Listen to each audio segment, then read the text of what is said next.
you, pussy.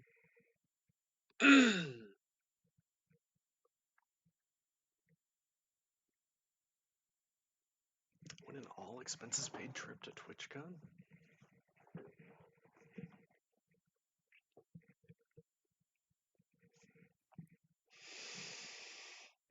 All right, let's make some bacon vengeance. Let's get this bread and get a victory royale. How about it?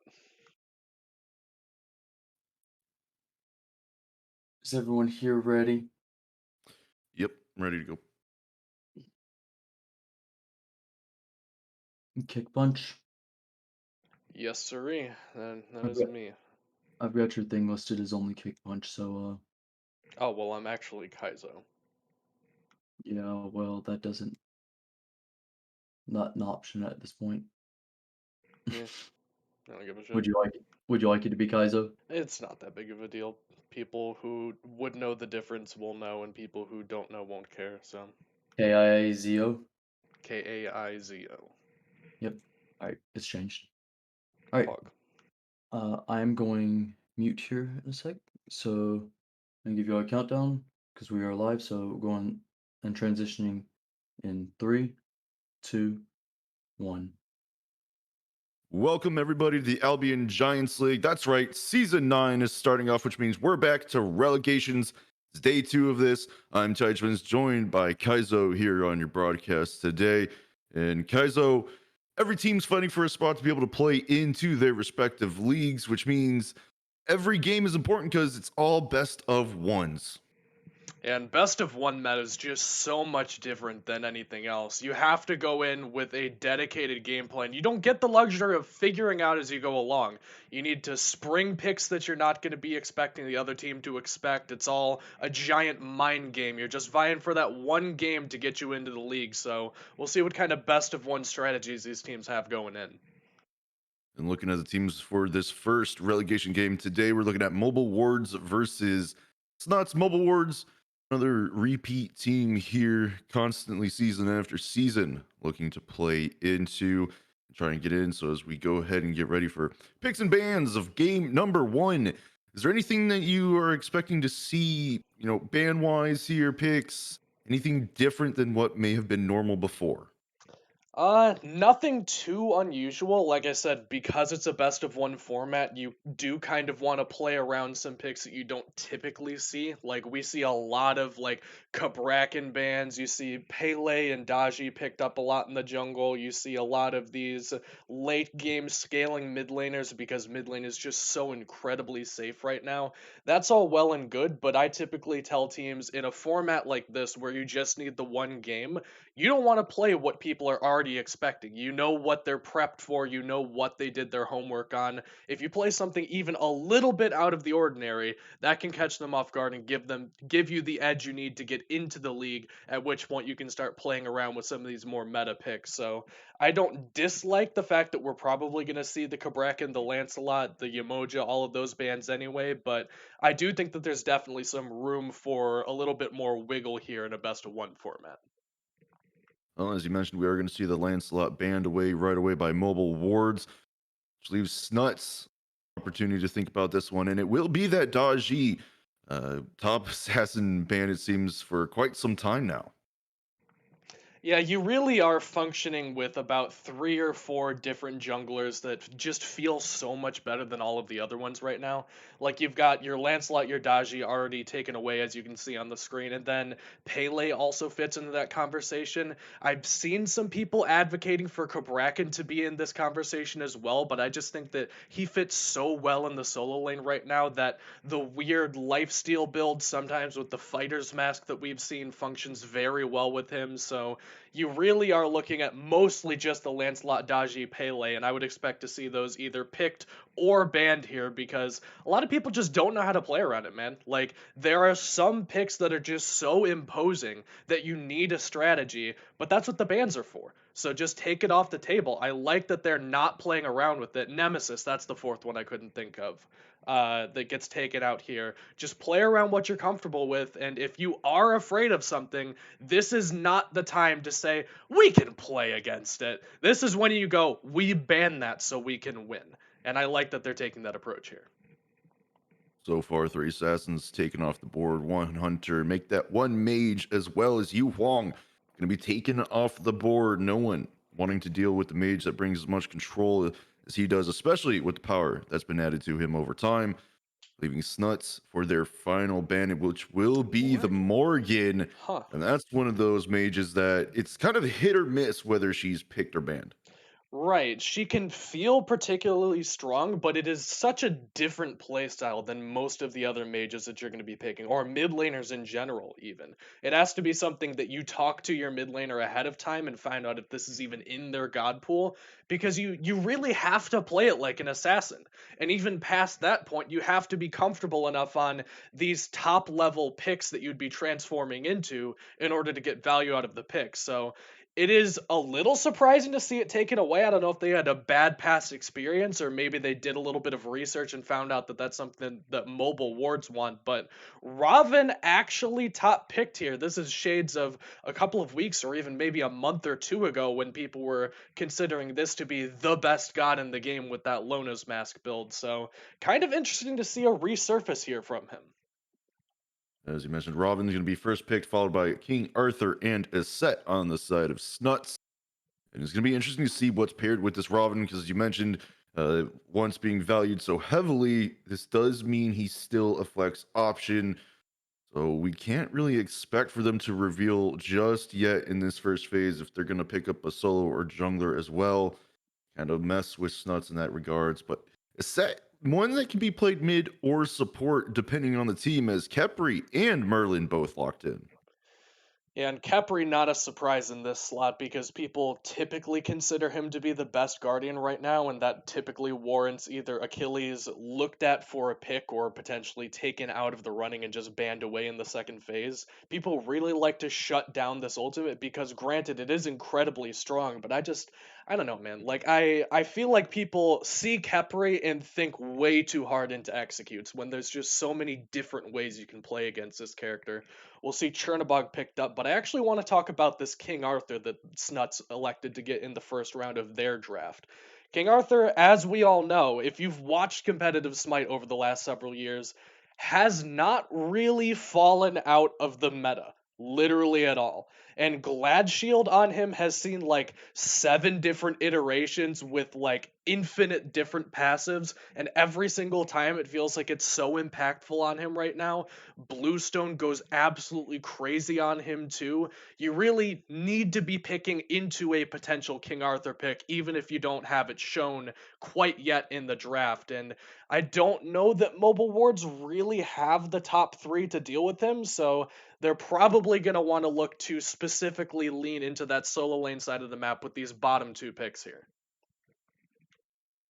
Doing into the second phase of picks and bans here, we're going to see a Hu Yi taken off the board right away. Snut saying, no, sir. No suns come raining down today, as Cabrakan, the pick you were talking about before, is banned away at last. Neither side picking him up, which means Nuts and Mobile Wards both. No Cabrakan jungle, no Cabrakan solo or jungle on either side. And Rom, the focus heavy on hunters for Snuts this time around. Which is weird, I'll say, because Cupid right now you can see banned in the first round. This is what people want to pick in ADC right now. It's very good into King Arthur specifically, but it also feels fairly safe against most of the things that get played in the jungle right now. The biggest exception being that Daji. But now that that's banned away, Cupid would have been very big here.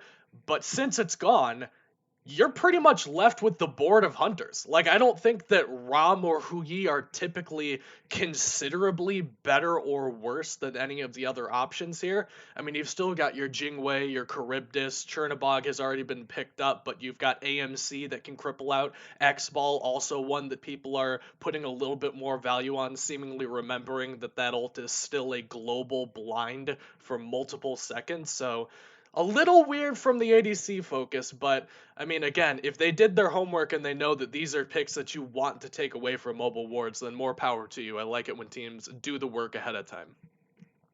And one thing I do want to mention that is a Ganesha last ban from Mobile Wards, another strong support that's taken off at the last second. And Snuts, they pick up the Pele, possibly into a chalk as Mobile Wards, that G-Ball you mentioned, and an Osiris. So we still do not have a guarantee of where Robin or Osiris will go, whether it's jungle or solo lane. But instead of the chalk, they're going to go ahead and lock in the Amir for Snuts. So it's going to be an interesting matchup in the duo lane. G-Ball, Kepri versus Amir and Chernobog. Yeah, and Ymir Chernobog should be winning the innate pressure in that lane. I don't know that they necessarily get the best kill potential against X-Ball Kepri. They have a ton of push pressure just from being able to clear the wave very effectively. Ymir just absolutely dumps out pressure wherever he walks because that's literally all the character does is early pressure and walls. But the X-Ball Kepri lane doesn't really have to do a whole lot. They can just kind of hang out and say, all right, we'll see you in 25 minutes. That's what we want to do anyway. So we'll see what kind of pressure Snuts can manifest with that dual lane side pressure that they picked up. All right, now before we go ahead and get into game number one, or the only game, sorry, for Mobile Wards versus Snuts, Kaizo, which comp are you favoring?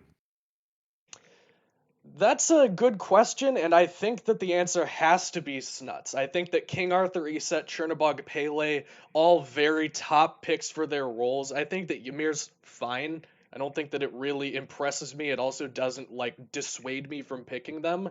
But again, Mobile Wards just really have very safe, very late game, very scaling picks. And a lot of times these teams have a difficult time getting to the point where those picks become relevant and you really see the value from them. I'm typically looking more toward teams that have pressure at all stages of the game, teams that can make use of their abilities, of their builds, of their innate scaling at every stage of the game instead. So I think that Snuts definitely came in with the better draft on this one. All right, we're going to go ahead and get into game number one. Mobile Wards versus Snuts, who moves on in relegations to get into their respective league for the Albion Giants. And we can already see these starts relatively similar, except Snuts. They're going to have their mid and jungler start on the red buff, then go to speed, play it a little bit safer for getting into lane. Whereas we see Mobile Wards, there's pairs going to start at speed, going to red for the aggressive take into the mid lane. And already looking at this, yes, is the Robin jungle over solo. It's going to be stud on Osiris versus Aquium's King Arthur. And this is just a tried and true solo lane matchup of King Arthur versus Osiris. We shouldn't see anything too flashy in this lane. These guys are going to be beating each other up, but once King Arthur gets, you can see he has that Steel Mail 1 in that second slot. As soon as that comes to be a sovereignty, this lane is pretty much dead. So at that point, you're going to see Pele. The reason that Daxter and Sick Dinger decided to start at that red buff is it allows Daxter to move into the right side of the jungle and contest that totem, get early ganks over onto this Osiris. You're pretty much looking to gank this lane before it dies out in front of you. So that's why they take a little bit of a different look at this mid-jungle start than See Money and Inting for Elo, which, by the way, great name, have done so far in this game number one. Right over on the left-hand side so far. Mobile Wards, a slight advantage on the clear, but with that little push coming from Snaz, it's going to actually go the way of Snuts into clear, hitting level 2 much sooner than Mobile Wards, who just now, after finally getting that last minion, managed to hit level 2. So far, not too much action from either side. And as I say that, though, nice little gank over on this right side. Aquium finding himself a little bit of trouble, but nice little Beyblade action to get himself out of there. We saw a gank opportunity for Elo and just unable to capitalize, as half health is not the easiest thing to take away from Hearth. And Daxter getting contested here on this Harpy, or excuse me, this Naga by Inting for Elo. Looks like he's going to go ahead and give that up. And we're getting pretty accustomed to seeing this. Like, there was a time where it was just straight up 2v2 in the solo lane, but it's been a while since then. We're pretty much looking at fighting for about 30 seconds to a minute now in this solo lane side, just because of this kind of obscure jungle pathing where everybody wants that first totem. So definitely Mobile Wards coming out on top of that initial engagement.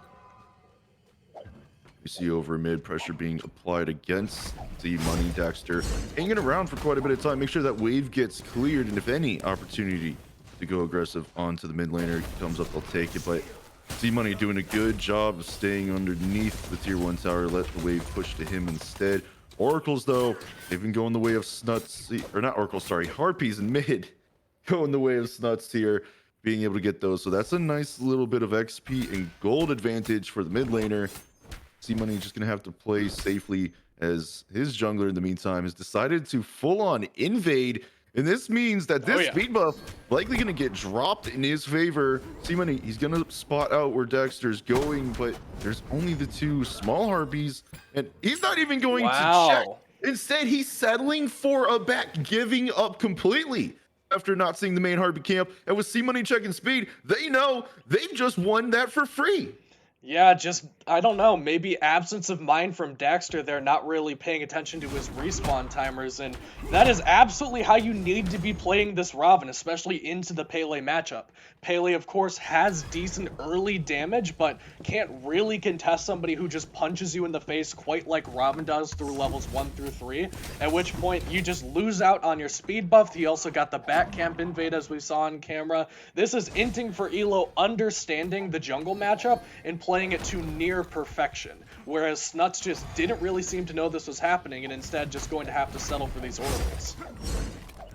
And one other thing to mention about this matchup is Pele has a movement speed buff in her kit. Without that speed buff on top of it, she's going to be moving as fast around the jungle, which gives a little bit more of an advantage for Elo on the side of mobile wards, just for trying to get gank opportunities or even helping across the map in fights. As speaking of gank opportunities, it looks like he's looking for one on this duel lane. He's going to go over top towards the aggressive end. No wards on this side. A nice plot coming in as the blink through. They're looking to try and get seasoned, but he's already under the tower. No one able to collapse on Snez either, who was the target from black and red. So instead, it's just going to be a dropped kill opportunity. Yeah, and that's tough, man, as we'll see here. Snuts looking for more invades on the right-hand side of mobile wards and going to get spotted out by Merlin, but notably didn't get anything off of that because the back camps weren't up yet. But going back to this engagement and left is actually, Snaz steps back up and says, well, you didn't get me the first time, so here's another opportunity for you. They had that communication error, and they both should have lived, but for whatever reason, Snaz just wanted to contest 1v3. So that will go down for first blood, at which point, why even bother living through the gank? Possible gank over here on the right side. We do see Stud under half health fighting Aquium, but unfortunately for Daxter here, already going to be under the tier 1 tower by the time he gets into lane. Was looking for invade opportunities, managed to get the Harpies, but not the blue buff so far. Oh, and a nice little patience opportunity from Elo there, making sure they're not directly going for that blue buff first. It will be secured for Stud McBeast. And that's the importance of not only vision, but understanding what kind of game you're playing. Because this is a third-person game, which is notable because you can stand on these walls, you can stand on corners, and just look around with the camera without ever actually being seen by the opponents. Inting for Elo just stood on that corner and said, well, I guess I'll see if they're coming. And as soon as he found out that they're not, that's just a free blue buff. So very good attention to detail there from Inting for Elo. He's played fairly well going into these early stages of the game, which when you're playing something like Raven, which falls off, but a little less though with his Transcendence, that's what you need to be doing. Both junglers playing to try and be the big impact here early on, and so far Elo doing a great job of it, as we see a little red buff invade opportunity here not going so well for Team Snuts, as C-Money gonna get the kill onto Snaz, and Daxter just gonna go back to the mid lane, try and push this mid wave up. But C-Money, he's not gonna miss out on anything thanks to black and red quickly making his way over towards the lane, allowing his mid laner to get all the farm and gold that he needs. As, yep, there's Daxter zooming across the map now that he's able to get his speed buff once again. Gonna steal a chalice and a couple of small harpies away, give his team that advantage when it comes to getting that trebuchet online. And that red buff invade, for my money, was just a little bit sketchy. You could tell they were actually very on time, if not a little early, to that red buff invade, so they had the timing, but they just didn't have the personnel to execute on it. You know, Snaz got caught out because X-Ball had to leave. Up what Sunny said, I am out of here, and now it could be Inting for Elo going in here in the mid lane. Gonna try, but a nice wall coming in from Snaz will stop any aggression. coming in from the Raven jungler. And Mobile Ward sitting a nice 2-0 lead at 7 minutes in. And not just that, but they've almost found themselves up 1,000 gold thanks to that first blood bounty as well. So these invades that have been going both ways have essentially kept this even. But if Mobile Wards can break Daxter's pathing just one time into their jungle, we may see quite the opening in gold as Aquarium found himself in trouble a little too far up. And even the ultimate, though, coming in from hunting season, trying to save his solo laner. Will it be successful? We'll have to find out. It's not. Stud will take down Aquarium. In the meantime, though, Daxter on the back end uses the ult. The proc goes through. It will get the kill, but will he fall? Yes, he will. Instinct will get. He's trying to survive. In comes the support. In time is the ultimate. Will they get the kill? Yes, black and red secures it. And not only does he secure it, but a fantastic resurrection to keep his jungler alive there. That is best case scenario if you're Mobile Ward. Stud McBeast, he went straight up and straight down with that Lord of the Afterlife, and I had a couple of question marks for that, but then just out of the wings came the entire remainder of the team of Mobile Ward, so they definitely had that perfectly drawn out and perfectly executed there to go 1 for 3, I believe, on the end of that trade. I thought this lane would be dead once King Arthur got Sovereignty online, but they are pressing this issue in solo lane, and they definitely got value where they put the effort in. They don't only get the value, though, from the solo side of things. This has opened the left side of the map for Up with Sunny.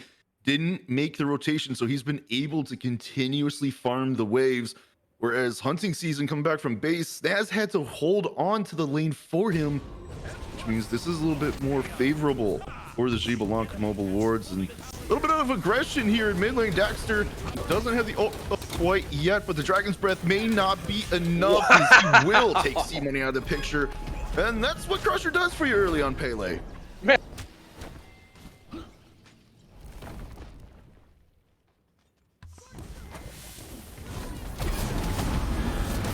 His fight's gonna break out on this left-hand side. Daxter will take NC for Elo out, and the neutral Harpies on the left-hand side. Is seems Kaizo may have cut out there for a little bit, and that's looking to go towards this left-hand side, but instead we're gonna see the support and jungler both back here. And what a shame, man, because I was all in on that play. I was so excited, but I pressed mute instead of unmute like an idiot, so I missed out on that whole exciting play. I'm like, wait, I'm so excited for this. Why is Vengeance talking over me? Well, it's because I was muted.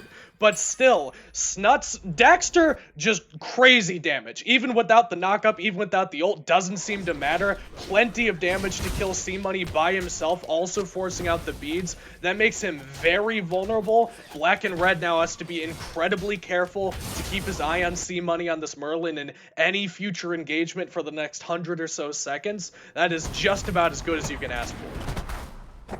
Secret Elo looking at hunting season here, caught him backing on his own side of the jungle, but with Snaz here, there's not going to be any opportunity to continue chasing this down. We are going to see Black and Red run into Daxter, but he's not going to try and take out the support Mobile Wards. He's just going to back off, realize that this is a complete disengage. No need to force a fight in a situation like that. He's just going to allow his mid laner to clear in mid. But just as we've got a little bit of a break, we do want to look at builds here, because Aquarium, I've noticed, has decided to go back to the traditional Sovereignty instead of the man score spikes we've been seeing.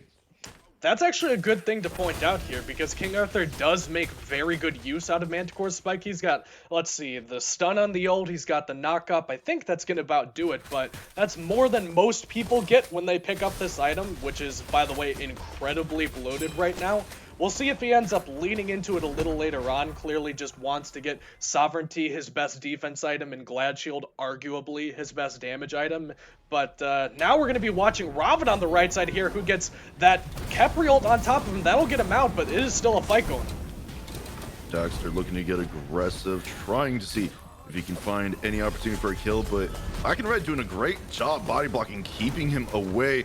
Oh, but the wall is beautiful. They know the Scare's blessing down. The ultimate from Dinger will secure the kill onto the support, but the solo laners here, the blink over the team though. C-Money will be the one who cleans up Dinger with the assist of his jungler, but with Snaz here, he will be the one who takes out Instinct for Elo. And oh, Snaz, the double kill, his stud falls as well. Aquium making a rotation a little bit later, but just as more impactful than the one from Stud. A 1-for-3 trade. And we've been waiting to see one of these Chernobog ults really find true impact, because that is what you pick this character for, is to rotate over, and that was definitely a good fight for him to be showing up to. I thought that engagement was dead once they got the Pele ult forced out, and then we saw the Khepri ult, but Daxter this whole game has just been jamming his fist into a wall and waiting to break through, and that is the fight where he absolutely got through. He ults in onto the Robin, Robin jumps over the wall, that's fine, but they keep engaging, and a fantastic wall from Snaz enables the back end of that fight. That should have been completely said and done, but that wall got them all of the rest of those kills, dragged Stud McBeast into the mix, made him die as well. Snaz playing lights out on the sport so far. Honestly, I agree. I thought the fight was going to be done. Black and Red did his job. Even if he had to die for it, it would have been a 1 for none, no more, just a support dying at that point. I was just so surprised that Inting bleaked back in with so little health, especially knowing his ult and his support's ults were already down. So Mobile Ward's making some interesting decisions here early on, and it's even the kills out, but Snuts, they find themselves up 500-600 gold as a result. And clawing back from a deficit as well, which is always very, very impressive to me. Trying to play out of a deficit in the current meta feels a little bit more difficult than it has been in the past. You can see the gold graphs here. A lot of that gold difference comes from these early kills and the early invades that Inting for Elo managed to manifest. But then Snuts just kept the pedal down. They just kept the pedal to the metal, just continued to push all of that right side farm. They got that one big fight. That's that big tick down that you see in those graphs, and now very comfortably in the lead here. They are into Freelo looking to regain something out of this. Gonna force the ult out of hunting season though. The question is, where will he go? Just drop down, go across. He does drop down. Hinting for Hilo still here. The CC is going to be tried. Too late though. Overhead kick, giving the immunity and the damage to secure the kill. And I'm going to be honest, I thought for sure Hunting was going to go over to solo lane, find safety with Aquium, and actually turn the fight on Stud. Yeah, it felt that way, didn't it? But instead he just dropped straight back down, which notably, if you don't pick a target, you don't get your mitigations, you don't get your cooldown reset, you don't get the additional movement speed. So that is just about the worst option you could pick. Obviously, it was a little unfortunate that the initial dash didn't reach the wall, but you still got to keep your head up and still got to make a play there. Now, that gold lead that we were just talking about, small as it was, almost back to even at this point, a little bit more time for Up with Sunny to free farm. That's just, that's an execution error as far as I'm concerned. Yeah, and I think I do understand the decision, like, because looking at the map, Daxter was trying to rotate on over, just wasn't fast enough by the time the ult was ended. So I think hopefully at this point, Hunting's learned, hey, if I end up in that situation again, I don't see anyone directly close by, ult somewheres for safety or wait till your dash is up. And speaking of safety, over on the right-hand side, we see Stud getting ganked by two members of Snuts, and it's going to be Dinger who takes the kill home, finding himself 2-1-3 on the set. This, you know, that's something I don't think Stud was really looking forward to seeing.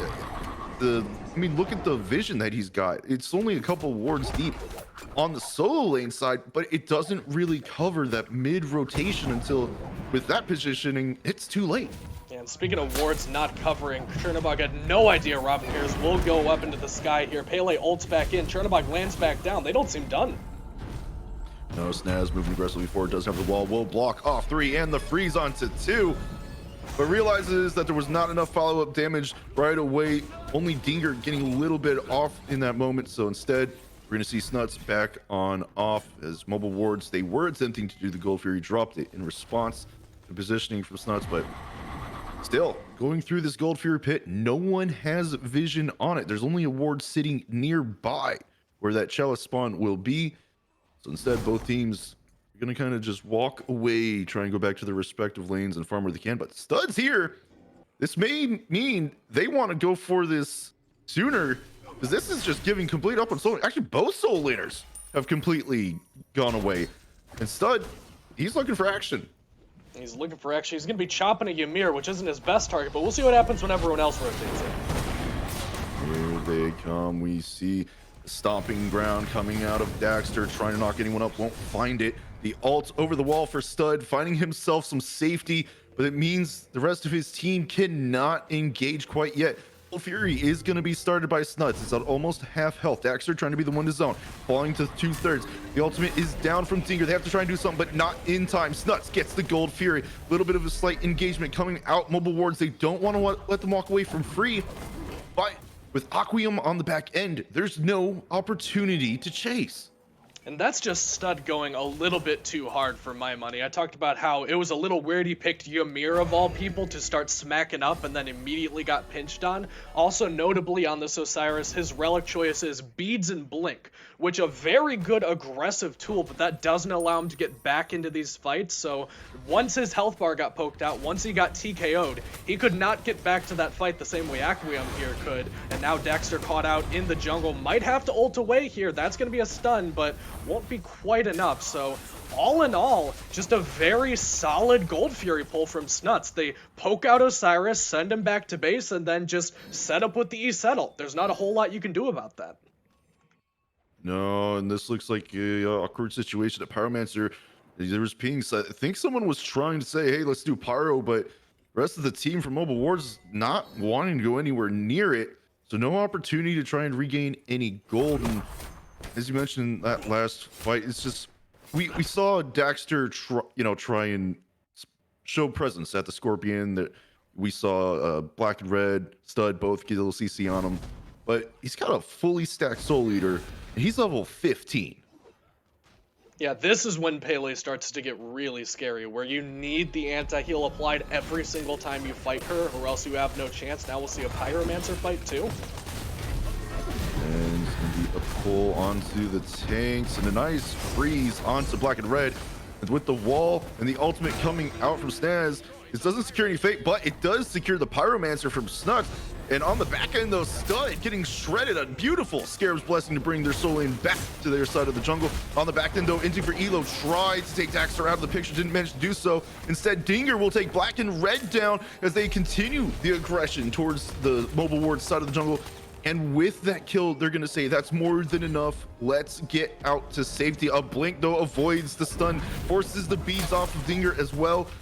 And Inting not going to find what he wants, backs away with his team.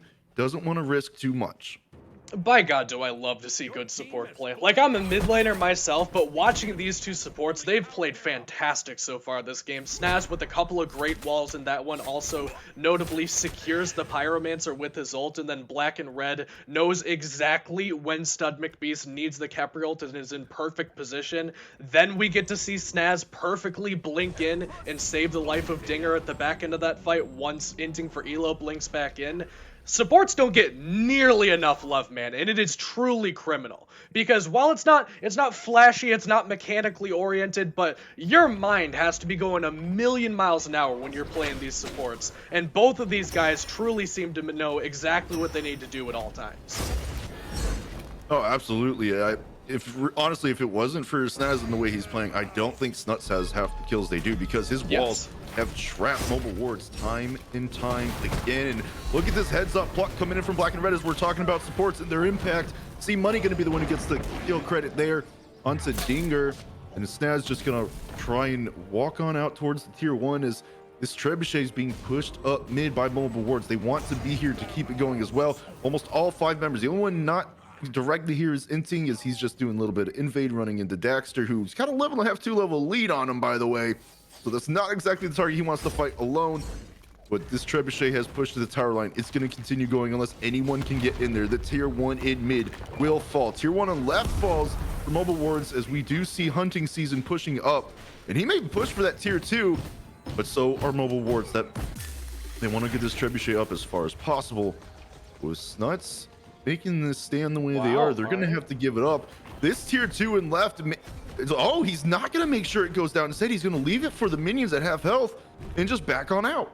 Yeah, that's a good call too, because you want to say, oh, I'll just Chernobog ult out, but you don't really get that luxury if the entire enemy team gets to you before your team would get to you, and because all of Mobile Ward started collapsing on him, he didn't really get that chance. So smart heads-up play from Hunting Season to rotate out. He absolutely should have been split pushing, but also knew exactly when he needed to dip out there. So continuing to impress me is the macro gameplay of Snuts here. 8-8 right now, but it is definitely all in favor of Snuts. They are the one with the ire on them, as both this Oni Fury spawns, this Fire Giant's been flirted around a little bit here, ward coverage starting to go down around it in favor of Mobile Wards. They don't want to see this snuck away. We'll see what Snuts end up doing, because they seem to be in the driver's seat in this one. And it looks like Fire Giant may be the next call here. They've already started grouping around it, only waiting on Daxter to join the rest of the team. We already see here Black and Red up with Sunny, taking a defensive position towards their mid lane, just trying to see if there's opportunity or escape opportunity if needed, as Snuts has a 2-3 split here. Black and Red and Sunny step up too far. They're going to get caught in an awkward situation. Stun Beast coming on the back end, try and draw attention towards himself. It's Nuts. They're going to acknowledge it as well. The freeze. Will there be a wall to cut him off? No, may not even be needed with the knockup. The Scarab's Blessing is active, and Snuts say we're going to drop the aggression. The ultimate from Daxter, though, a beautiful pluck, will not take Stun McBeast down. Instead, Instinct for Elo will use the ultimate to take out Daxter. Oh, Hunting Season used the ult to go in, almost taking Stud out with the Odysseus bow procs, but Dinger will be the one who takes out Elo instead. A nice slam from Aquium. They will get up with some C-Money, gets Aquium in return. Dinger gets stuck in the base run double kill. Hunting gets a double kill of his own to take out to the Dia side. Nuts! A 2-for-5 trade.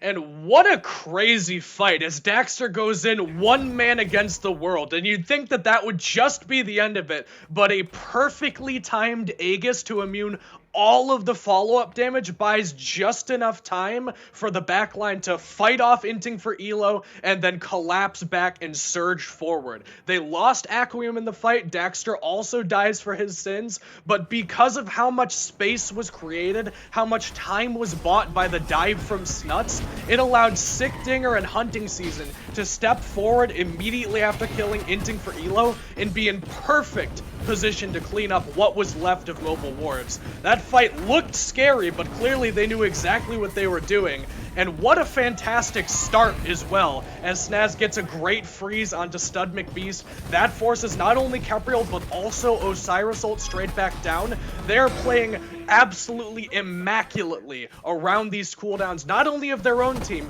but also that of Mobile Wards. Oh, and look at Daxter, the heads up rotation. Shows up when Goldfury hits half health. Will he be able to steal this away? Gonna try. He does! He does! Bro. In time! Gets it off the edge! I mean, there was no knowledge of when you need to time that. You're going against a Merlin, a Capri, a Robin, and a Gibalanque poking that down. Merlin, at one point, being known as one of the best dot shred objective gods in the game. And just beautiful timing. No one stepping up to chase him out. Yeah, but you said it well there, man. He is a dot damage DPS character, and he is a shred character. That is actually people's main gripe with Merlin around these objective fights. He doesn't have that burst damage to secure. I mean, a late game Void one will do like maybe 600, maybe 700 damage. A Frostbolt maybe 400, maybe 500 damage. But that's about the same damage that you're putting out here from Daxter. He's got a full damage build with a Wing Blade just for a little bit of flare, gives him a little bit 1v1 potential against this Robin. That's worst case scenario for Mobile Wards, because that should have been free, but Daxter stepping up and making the hero play makes this siege next to undefendable. Yeah, that's 3 waves of Oni minions that they had to worry about across the map. Daxter can take tier 1 and mid free. They're looking towards this tier 2 and mid, most likely going to have to be given up here by Mobile Wards. They're already in. This right side, we see Stud. He's finally going to back, try and help regroup his team, but it looks like Snuts are focusing on all the towers first, then Phoenixes. And man, the one thing that Mobile Wards wanted to slow the push, to slow the Fire Giant hold from Snuts, taken away and now finding themselves down nearly 10,000 gold. And this is a point in the game where 10,000 gold is still incredibly relevant, as is, by the way, almost 12,000 experience. You can see Snaz on the Ymir still level 17, so that experience still very relevant on him. Everyone else level 20, and I don't think that you could say the same for mobile wards. They're still lacking a little bit behind in a couple of different key roles. You can see level 19 for the jungler still doesn't have that level 20 item available. Only C money available to get that starter item fully upgraded, so if Snuts take their moment right now and push right this very second, this is going to be their best opportunity for a siege for the remainder of the game. It definitely will be, and it's gonna come down to a vision that's placed across the map as well. We see mobile wards have some indecent spots, I'd say, right now. The big picture, though, they need to have them closer to their Phoenix lines. They do have a couple over on the right and in between the Phoenix of the left and mid lane, but for now, until they finish getting wards down there, they're not really going to have an idea of where anyone's pushing from outside of Snuts deciding to clear the waves along the way. And honestly, I don't think Snuts needs to do that. I feel like if they wanted to, they could force a fight by just going through the jungle and finding any member of mobile wards pushing too far out. Yeah, and that's the power of this wall, man. It is very strong in the jungle, but we'll see what Snaz is capable of doing here on the siege. You can also completely block off an angle and create a little bit more space for your backline to walk up and start getting some chip damage down here. Ymir very strong on the siege, but very effective clear from Merlin on the siege defense. So it should be about an even matchup. We'll see how these teams boil down. And as the wave goes in towards left-hand Phoenix, Snuts, they're going to pass it up and rotate over. Fire Giant's going to drop. They've realized that there's no good opportunity at the moment, especially with all 5 members of mobile wards up. Rotate over to start getting their team ready for this Fire Giant. And it looks like they may be able to wait it out, allow it to become enhanced. It's going to spawn here shortly, but it'll already be over 29 minutes when it does. Mobile wards, they got to recognize what's going on and be able to get out there in time as the waves have been pushed up. And this is the one Fire Giant they cannot allow Snuts to have for free. They don't want to risk losing too much themselves, but an enhanced Fire Giant at this stage in the game may sign off the end of the game for them and knock them out of rallies. Yeah, let's not forget the perspective here. This Fire Giant fight could decide which one of these two teams ends up making it through and getting which one gets knocked out of the relegation. So now spawning, mobile wards are here in force. There are 3 members of Snuts missing, but they don't seem very confident stepping up to pull this, especially considering Sickdinger has that huge settled. Vision control definitely in favor of Snuts. They are still in the driver's seat in this one. Don't forget, that's still 10,000 gold separating them. So they'll start the Pyromancer, but let's not forget what the real objective is here. They've also let their Trebuchet start pushing up the left-hand side of the map.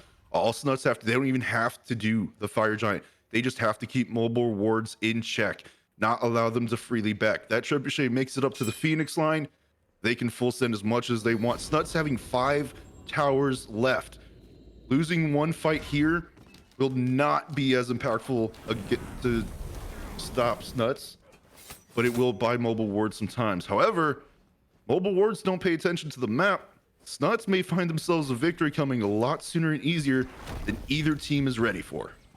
And they're still looking for these picks, which is how you need to play with the Ymir team. It's almost the same thing as an Athena team, where you step up and look for the taunts at all times. If you have a Ymir in a jungle fight, you need to be walking up right around where we see the camera at right now. If you can get a good wall cutting off any of these opportunities, the only people who are getting out of that comfortably are C Money and are inting for Elo. And that takes a lot of important resources from them that could just spell the fight ending to begin with. So Snaz going to continue to have to look for these opportunities. He's been great at recognizing them up until this point. We'll have to see how he can perform in the clutch here. Here in 3, 2, 1. Well, Just waiting on the interesting pause. enough. It looks like we're on a pause for some reason. I don't see anyone having DC'd as of yet. So hopefully we'll be coming out of a pause here shortly because I'm not sure this pause should be happening. Well, maybe somebody needed to step away for a moment, or I don't know what the rules in AGL are for a tactical pause, but if you get one, this is definitely the time for it. All 5 members grouped up for both teams around this Fire Giant fight. As you said, this Trebuchet in left lane could be a huge impact if left untouched. Notably, Hunting Season, also here and present for this fight, hasn't elected to go for the split push and ult back in, so this is going to be a fight to the death more than likely. All Snuts need to do is get themselves into a commanding position on this Fire Giant. If they can drop that he's settled, that is basically going to be the end of the fight here, because you are not, and I mean not, going to be stealing as a Merlin into an E set. We saw how difficult it was for him to secure up against even a Pele, much less something that does 2,000 plus damage like this Circle of Protections can. Yeah, and that's going to be the big difference here is that burst damage for secure.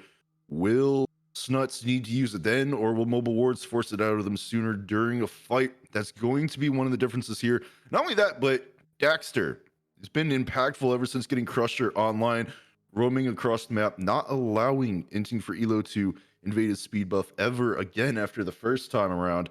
So it's going to be a tale of the game as a whole, really, as what we're going to see. Where does Daxter go? How does Mobile Wards respond? And can Dinger's ult be kept for the right time? And on the flip side, if you're Mobile Wards, you're absolutely trying to get some kind of penetration to this E set to stop her from placing down that ult. If, like you said, if you can get that down, you have about maybe 30 seconds to about 50 seconds in which you can comfortably step up and try to take this Fire Giant. These aren't going to be fun fights for Mobile Wards. They're down 11,000 gold. Your Khepri is still level 16 at this juncture. Your ADC hasn't even hit level 20 yet. But these are still a crucial fight that you have to take. You have to fight uphill in a scenario like this. They had the initiative early. They had the lead early. We'll see what they can do when it really matters. All right, it seems this pause is finally good to go back into the game from. So we've got everyone back together, ready to go to do the Fire Giant dance, or the first time around. Snuts had already wiped Mobile Wards, so this is the first full dance we'll get to see. This is the Pyromancer having already been taken off the map by Snuts. They're looking for any chance here. Again, for everyone watching, that Trebuchet pushing up the left-hand side, you're going to want to keep an eye on that while this fight is happening, because Mobile Wards, they may not get a second chance if they don't pick the right timing. Still, nobody having backed the tier 1 and right may finally fall, but that's completely irrelevant at this point, as it's just minions being pushed up by Instinct for Elo, he's dancing pretty far away from his team, I'd say. You better hope this fight doesn't get drugged to the left side, as it looks like there's going to be an attempt to start it by Stud, but the ultimate doesn't connect to anybody. He actually finds himself surrounded by 4 as Aquium is zoning Instinct for Elo out on the right-hand side. Hunting goes up, comes back down. It's going to be the solo and jungler fighting together against 4 for Mobile Wards, while Snuts, you're going to use Dinger's ult. Daxter will take Instinct out of the picture, get a little bit of self-heal. Oh, the nice Hunting Season gets one of the 2 that fall there. Stud McBeast, black and red, taken out. Up with Sunny, goes down to Dinger. It's all left to see money. The Trebuchet is already sieging the left-hand Phoenix. He's getting chased by Daxter. He uses the flicker to try and get away. He will, but it doesn't matter. They don't need to get Fire Giant. If they wanted to, they could go to the left-hand side, help the Trebuchet, take the Phoenix, end the game. It's a minimum of 20 seconds on the support alone.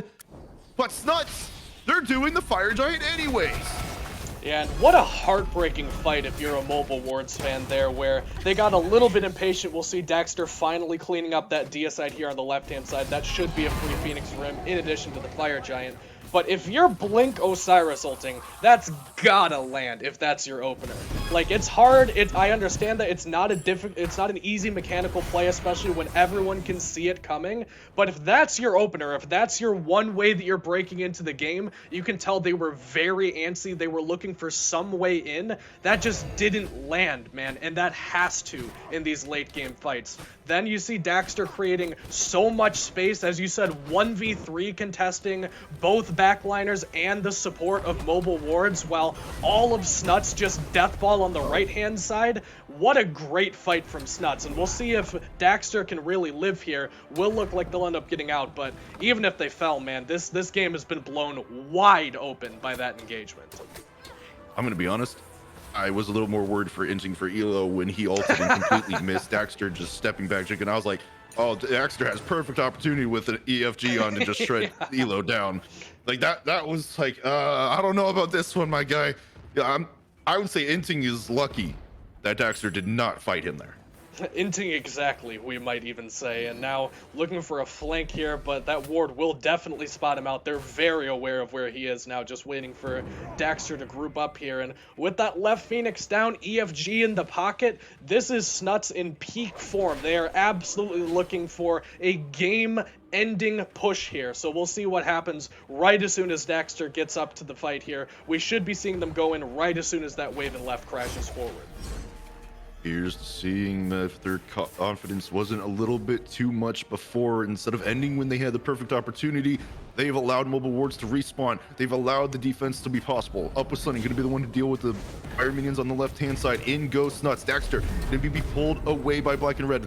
Gonna walk out of the Phoenix line, but an Onk's gonna be used on the remaining 4 members of Snuts, who are on the other end of the Phoenix. We see Snaz falling very low, having to run away. Mobile Wards, the Titan's gonna somewhat be under attack here, but Daxter going back in, he's gonna get collapsed on, uses the ultimate and Aegis to try and survive. Oh, the rush coming in from Instinct, trying to find opportunity. It's not going to be there, and Snuts so far have been completely shut down of this Phoenix siege. Yes, the mid Phoenix is half health, but they keep getting chased out. Left hand minions pouring in once again. They're gonna meet minions from Mobile Wars, but it won't last too long. Snuts still thinking about this one. How do they want to go in? Finally, Snaz goes in slightly, brings up the wall. Wow. Akium gonna take the front end, and because that wall it's stalled long enough, but no, they step out. They do not finish the mid Phoenix. Mobile Wars still able to defend yet again.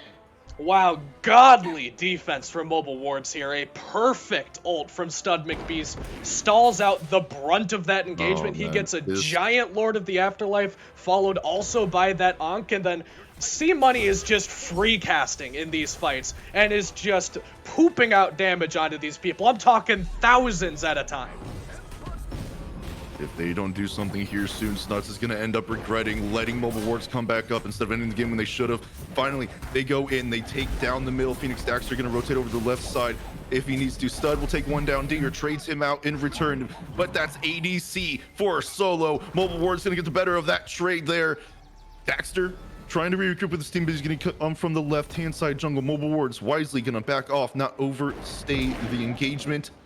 And honestly, I would say, even with losing your mid Phoenix, best case scenario for Mobile Wards. Oh yeah, absolutely. I mean, stalling out the enhanced Fire Giant push, you might even get your left Phoenix back up if somebody's there to defend. It doesn't look like Snuts really want to step up and try to contest that. And I'm a man of my word. I'm not gonna pretend I didn't call out Stud McBeast at the Fire Giant fight for missing his execution, but he absolutely made up for it on that defense with 2 gigantic Lord of the Afterlives there. Both times onto an Ecel, I might add, to completely shut down any of that healing. If that doesn't hit the target, this game's over, no questions asked. But he absolutely stepped up when they needed him, redeemed himself and then some, and shut down that Fire Giant push. That gives them plenty of time to farm, that gives them plenty of time to get this left Phoenix back up, and now we're basically in the same position we were 5 minutes ago when the Fire Giant spawned the first time. This is when Mobile Wards need to clap back and fight at this Fire Giant pit. You did the siege defense. You set up the cards correctly. You set up the table. Now you have to eat at this Fire Giant, and we'll see whether or not they can eat at this Fire Giant. Do they really need to, though? They just showed that they can stop Snuts from having an end opportunity with Enhanced Fire Giant. They got wiped one time before, and Snuts chose they weren't going to end the game when they had the perfect opportunity. Mobile Wards defend great against an Enhanced Fire Giant team. They only had time to take one Phoenix with it. If I'm Mobile Wards, I don't know if I challenge this Enhanced Fire Giant at risk of losing your entire team, as we see Black and Red getting into some trouble, but able to get on out. I'm going to keep coming back to this point. If Snuts do not end this game soon, and Mobile Wards will likely gain their bearings, regroup, and bring it back, and it's all going to come down to that initial decision not to end the game. Yeah, they're still looking to end it here, though. Chernobog ults back in, fighting his way forward, but taking a lot of damage for doing so. They know that Kepri's not here, but that timer's running down. Hinting for Elo, the up-down with the ult will cost him his life. Snaz will be the one to take care of that. Scarab's Blessing will be used on Stud McBeaks, who's walked far enough out. Black and Red, backstepping, gonna finally dash away, try and find some space. Hunting Season looked like he wanted to use the ult instead. They're gonna back away and just settle for doing the Enhanced Fire Giant yet again. 45 seconds left on the jungler, and Snuts, they got to find opportunity that they can. That middle Phoenix is going to be coming back up shortly as well. So if they're going to do something, they need to do it now. Yeah, they're going to be taking their opportunity, but right after Pele backs, gotta, you know, top off, maybe get a pot. We'll see if maybe a 3K pot pops up here, just going to settle for the 500. But you need to be in perfect position for these fights. I like that they're not rushing this. The best word I could use to describe Snuts' play up until this point is disciplined. You talk about how they could have potentially ended the game, but instead they went for the Fire Giant. They could have surged forward there when they had the man advantage and low health bars, but they'd rather back up and do things correctly, do things by the book, perfect textbook play from them here, grouping up for this Fire Giant siege, setting them up as perfectly as possible for what should be a game-ending push. I don't mind that they're playing this carefully, but I do think there is something to be said for, like you said, they are not playing this aggressively. That gives all the time for Mobile Wards to set up their defense, which, again, has been perfect until this point. Merlin is in the perfect position to get this chip damage off when it needs to be. Stud McBeast is in the perfect position for these Osiris ultimates into the E-Settle to shut down the healing. If they can get one or two more fights just like that, we're at the stage of the game where they could realistically just run it down and end. We are 40 minutes into this game. If they get one solid, conclusive fight, there is every opportunity that they could just fight back in and end the game. Yeah, this is kind of my issue with them not going aggressive there. Hinting for Elo's back up. Him and Stud, the last time they were doing a Phoenix defense, were two of the big reasons with their ults as to why Snuts had to keep running out. This time, Daxter's going to be split pushing over in mid. They have a Trebuchet pushing up the right-hand side. So this may create more pressure having all three of these factors in together. But Snuts on the left-hand side are only now going in. Daxter's going to come on over to join them. Stud going to get ulted by Aquium, but he's going to go right back. The ult comes out from Dinger, though. This time, the left-hand Phoenix will be fully committed to a beautiful Scarab's Blessing, bringing Stud back to life. He's going to go rejoin the team on the fight, but it's Daxter using the ultimate to take C-Money out. Upper Sunny will take Daxter out in return. There are two members low on Snuts, but with that, they're going to take the 1-1-for-1 trade, get the left-hand Phoenix, and possibly look for mid Phoenix here as the minions coming through the left-hand side. And it looks, this is interesting. It seems like they're not in agreement with calls that have been happening here recently, because they went forward, back, forward, and have finally looped around to clear this mid-minion wave. Yeah, they got to make sure that they're all on the same page here. This is their Relegations life on the line, so all of these fights need to be perfect. Oh no, a little bit of a delay from Mobile Wards. They couldn't decide if they wanted to send more for the Trebuchet or just leave Instinct for Elo to it. Black and Red is going to be the one punished for it as well. They got the mid Phoenix absolutely free. Black and Red down, two members gone. It's only left to 3 to defend against these 4 in Instinct for Elo. After taking the Trebuchet out, beautiful overhead kick to avoid getting stuck in one spot. All over the head of Hunting Season. Again, the ultimate coming out from Digger. You're gonna have to pop it as no one gonna be sitting inside of it. Hunting Season, they managed to get the right-hand Phoenix. Oh, and the kill on his Stud McBeast. He's still alive, but Inting will take him out in return. It's 3 versus 3 as C-Money is back up. and Snuts will have to back away. They got all 3 Phoenixes down this time, but no opportunity to end.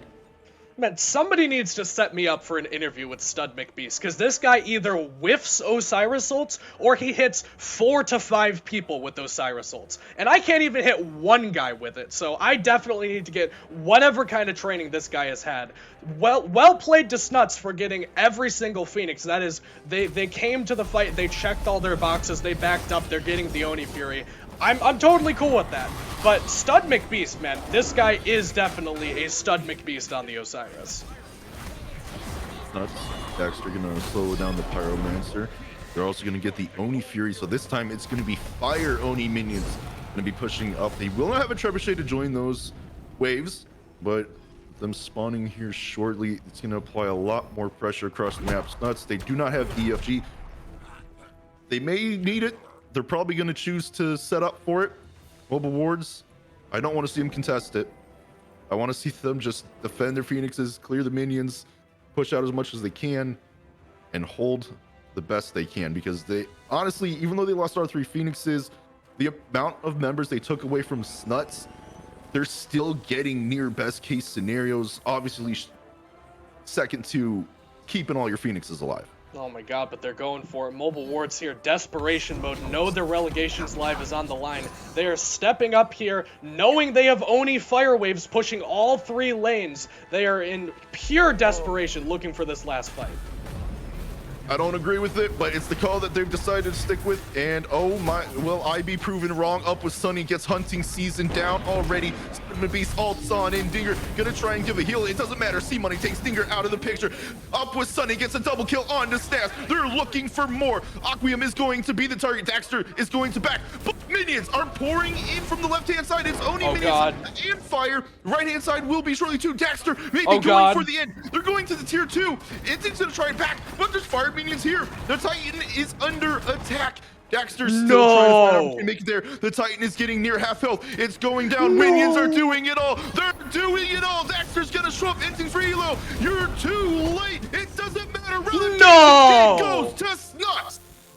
Oh my god, man. The heads up play from Daxter, knowing that is the one chance that they can still win this game. Daxter, a standout performer that entire game, fighting the entire team by himself at times, and what a fantastic recognition of an opportunity, stepping up and finishing off that Titan.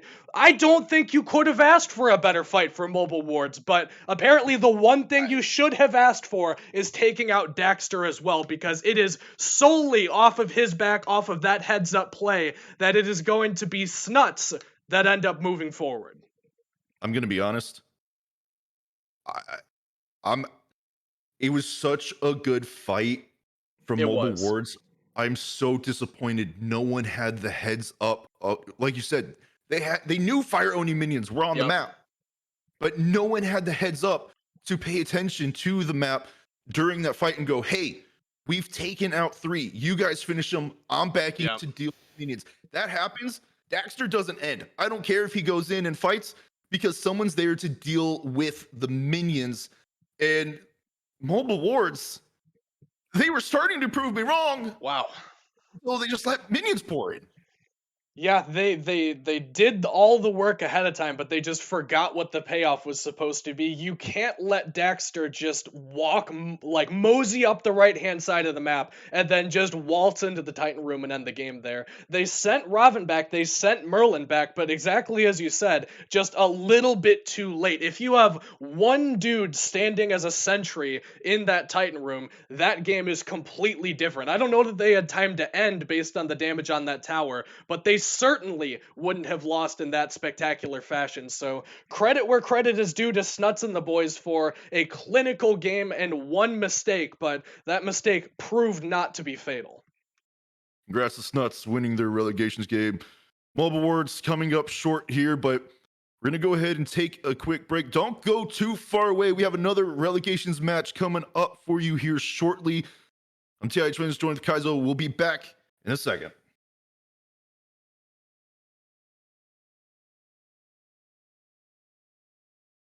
And we're on break. All right, how long a break do I get? Because I am very lightheaded. Like, I need to lay down for a bit. I'm gonna do a 10-minute break? Okay, I'll set an alarm for 8 minutes. I'm just gonna lay down and close my eyes for a bit. Okay. Yeah, that was a long game, so completely understandable, man. Don't you enjoy seeing teams lose to fire-owning minions?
All right, I'm back. Welcome back, welcome back. Don't you enjoy seeing a team lose to Oni fire minions? I'm I'm so mad. That team's been around far too long to make that kind of mistake. I I get they were probably excited because they won a fight that like they'd been constantly losing, but it's like, dude, j- it's map awareness. You have to have it in that situation. Mhm. I, uh, I thought it was pretty funny, but that's just, it's just kinda how it goes sometimes. Oh, it definitely is. Sorry, I'm just getting everything set up for game 2. Yep, I do. Um,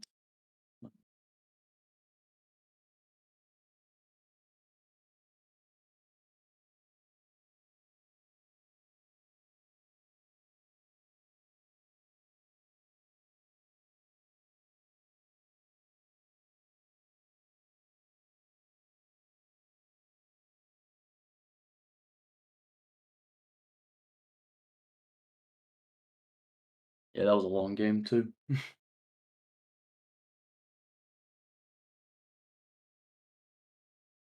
Yeah, they paused for a really long time during that game as well.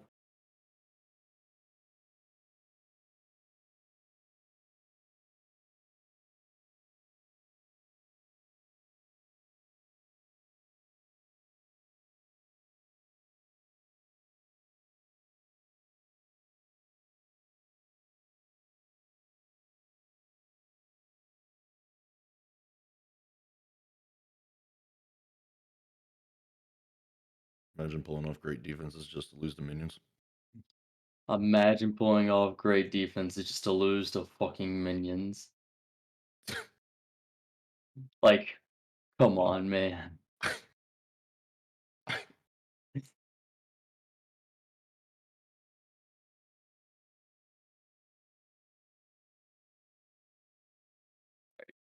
Is that done? Oh no, you know what makes it worse? What's That was that? the stolen Oni Fury. That was in fact the stolen on Fury. Yeah, we stole Oni Fury from them. Yeah, we just nearly wiped their whole team. Hey Yeah, we guys, also had Oni Fury. the Oni Fury I stole, I'm gonna end the game with. That was rough, man. Who was Oh first pick? man, that's Tupperware head first.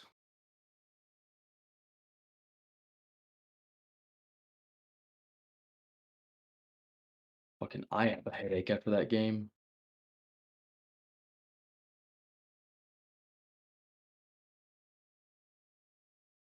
that game had such a good balance of slow and then fast paced action, and then it just oh And they did a fire giant dance, and then they just did dumb shit. yeah. Alright. Let's go back, make sure I'm streaming the right things.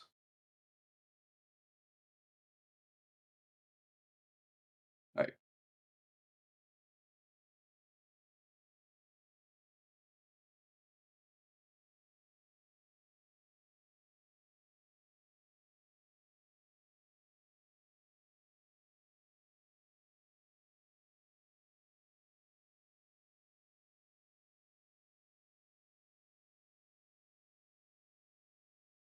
Yeah, I should be ready whenever you are.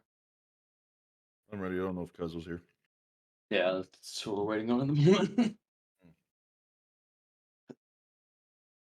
Like, dude, come on. Who's he to fire Odin? I saw Pele going for it, and I'm like, because I don't watch the games before I do camera. Like, so it was just like, I have a bad feeling about these Oni minions. Like, I have a really bad feeling, man.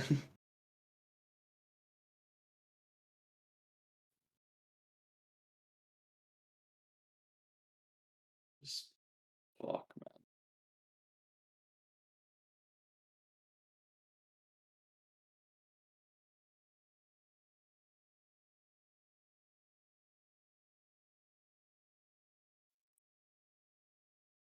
I get to do 3 games tomorrow, and one of them I know is a 40-minute game because it's one of the collegiate ones that went to a draw. Oof. All right, I'm back. Hopefully, no more 40-minute games here because I don't know if I could handle another one. It's tomorrow. If you're casting tomorrow, there's a 40-minute. I am absolutely not casting tomorrow. I am laying in my bed tomorrow. Alright. Are both of y'all ready? Let me get a drink then, yeah. Say what? I gotta fill You my said water bottle back up. okay. I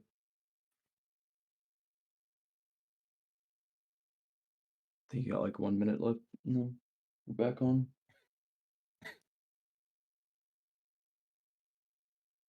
I can sense your disappointment in that game.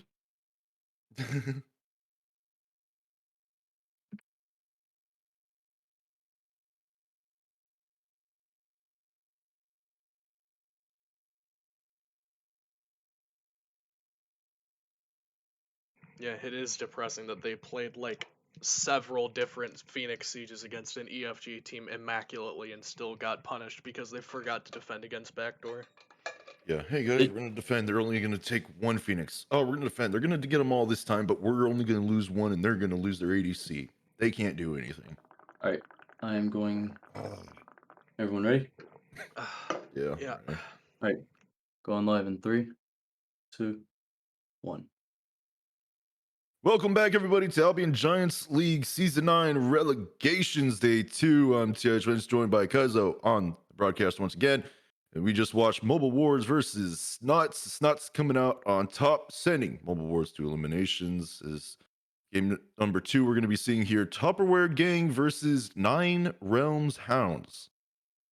And hopefully not as long and dragged out as a game as we had in number 1, because if you I say this a lot and I know it sounds stupid, but if you weren't on the edge of your chair in that game, you need to get a shorter chair, because that was peak Smite action. So we'll see what Tupperware Game and Nine Realms Hound have available for us here in game number 2. As we go into picks and bans, we saw quite a few assassin bans for the previous matchup.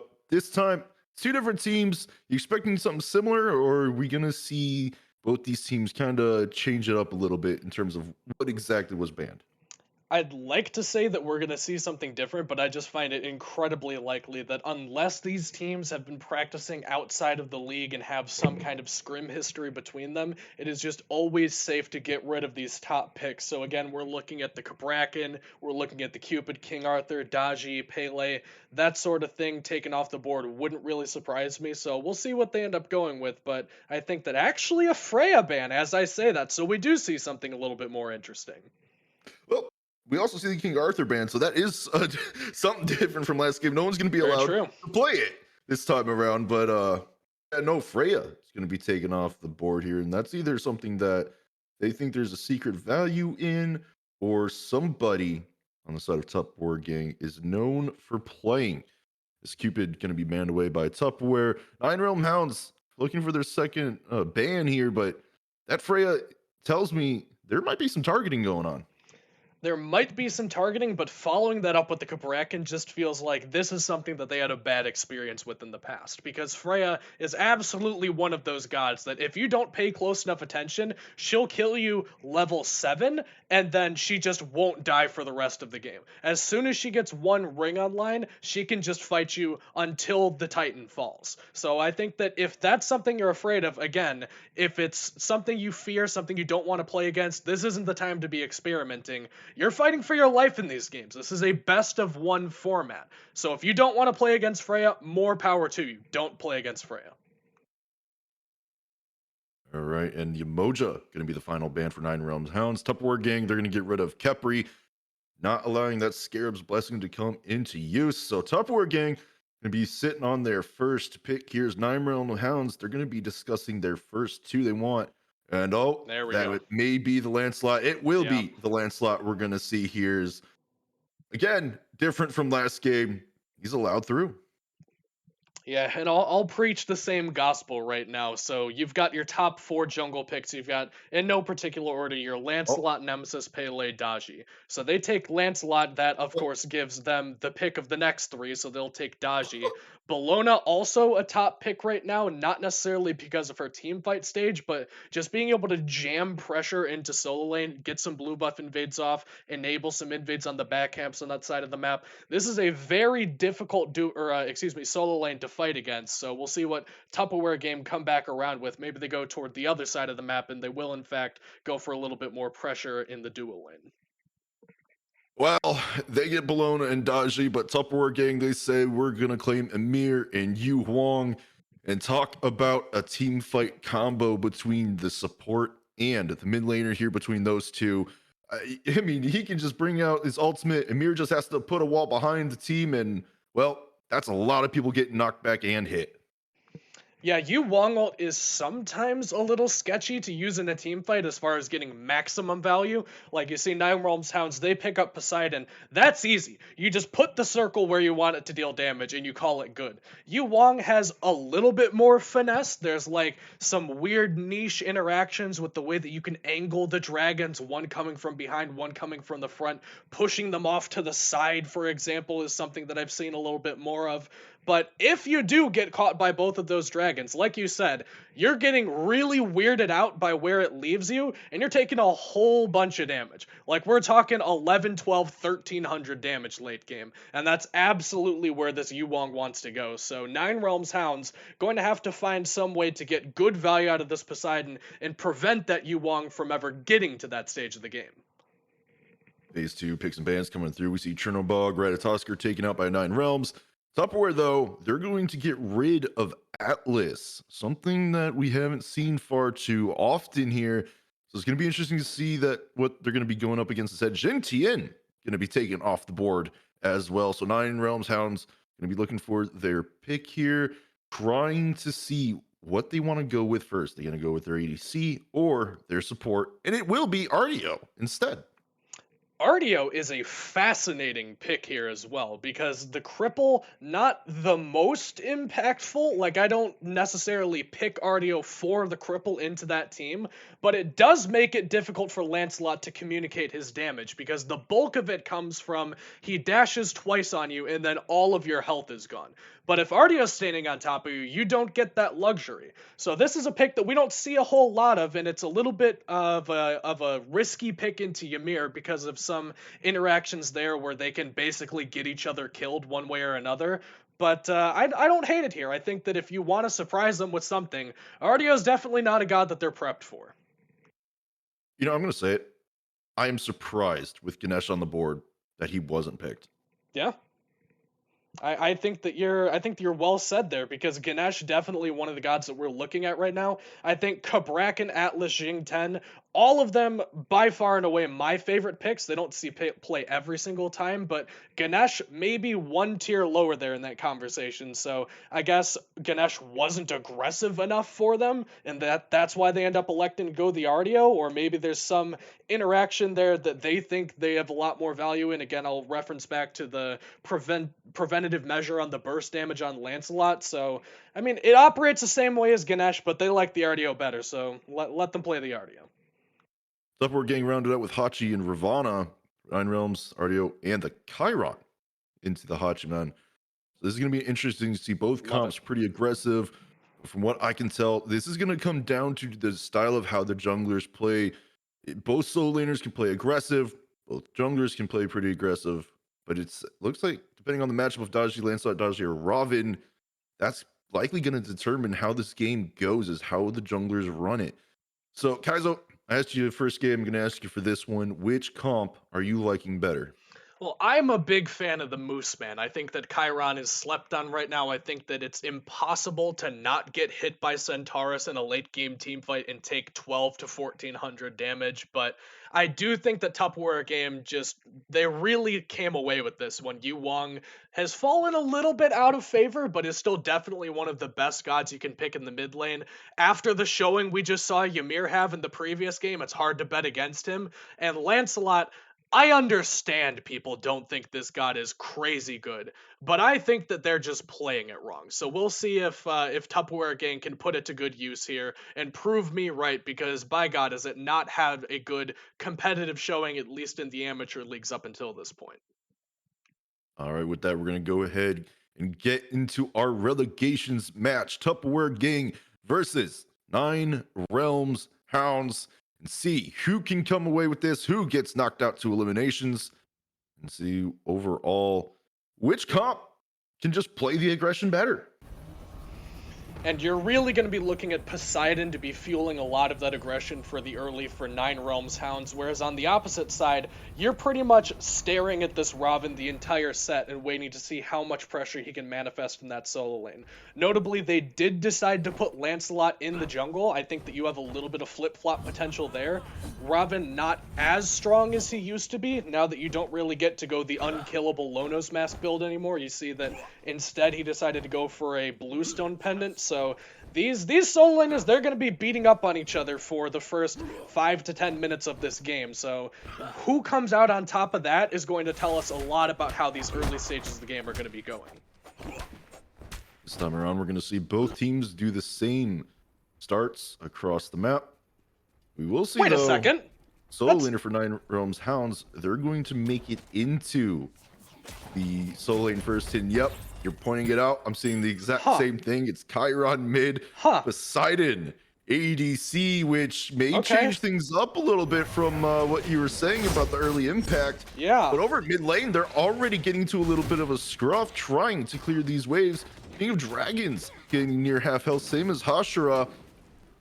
And boy, the impression difference though in the dual lane pretty big there. A big wave clear difference between the two. Yeah, and I mean, I guess that's what happens when you pick a solo laner and a mid laner and put them in dual lane together. Believe it or not, you're gonna out-clear an ADC and a support, so we'll have to keep our eyes on that one. That is a very niche matchup over here. I couldn't tell you the last time I saw specifically Ardio and Poseidon in a dual lane together. I mean, Chiron will have a stranglehold over the mid pressure. You can see he's literally standing on tower line, pushing these waves into tower.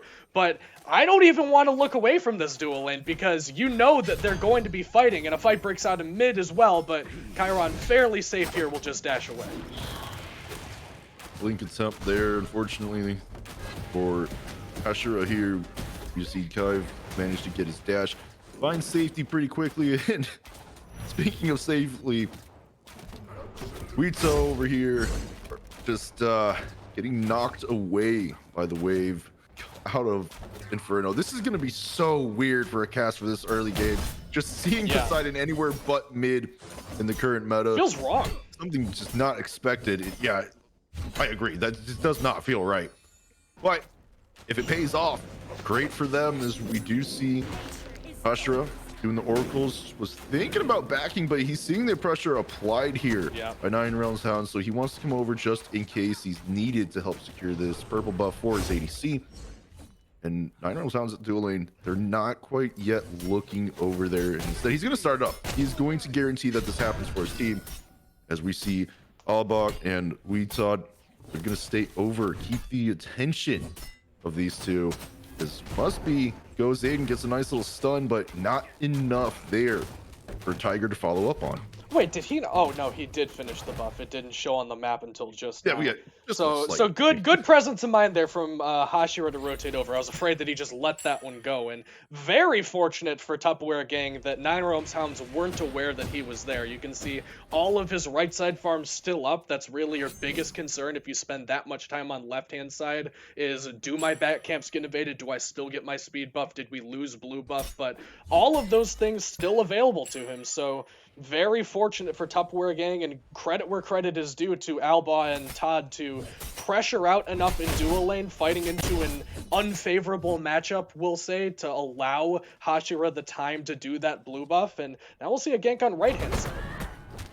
I'm pretty sure that Mamba saw Dragons there, just unfazed by this gank attempt whatsoever, even with the ultimate up for King of Dragons. Mamba said, nope, I'm going to keep the aggression. I'm going to do some poke, take out some wave as much as I can. Now, of course, the wave is the only thing he's fighting. The archers do a lot of damage right now. But, oh my goodness, speaking of damage, Weetod still just being punished every time he steps up in the slightest by these two from Nine Realms Hounds. And there's the Whirlpool, just too much of an AoE for them to be able to step out of if they go anywhere in line with their own minions. But look who's here. Black Hashira goes in with the blink, finds a knockback onto the Poseidon, but Tiger, he's already around the wall. They're looking for more. Unfortunately, it's not enough. Yeah, Todd with a less than favorable wall there prevents that ult from going through. I think that if we see a Grand Joust there cutting off the escape route, that could go a little bit differently, but maybe a miscommunication there prevents that from really mounting into anything significant. So we go back to a little bit of jungle farming here. That we saw our option and didn't quite recognize it, but he's still shading left. He still wants this gank. Oh, he does, but I don't think he's going to get it anytime soon. There's a ward right there. Yeah. Ashura. Is he on it? Someone's got hopefully it's communicating. Hey, they know you're there. They just looked at you. Nope, they didn't see. But, no, I'm pretty sure they know. Yeah, they do. The Whirlpool comes down. The only one who might be punished. Yeah, it's going to be Must Be getting punished there. Just not turning it around as soon as his ADC did. But, I mean, the freeze coming from Weetod was perfectly timed as well, so got to give credit to both sides. I think the big thing here, even though that is falling for first blood, it does go to Mambo, or not to Mambo, sorry, Hashira, which is a big deal for Lancelot to get that gold. I'm gonna have to give credit to both that it didn't go any worse. Wow, and ults traded out in solo lane, kind of like a Dragon Ball Z fight. They both move a couple spaces forward, but nobody really connects there. This should pretty much be how this solo lane's going right now. I mean, Berserker Shield, a great power spike for Bologna, and Robin really doesn't feel value out of his Soul Eater until that really gets stacked up and gives him a little bit more sustain in this lane.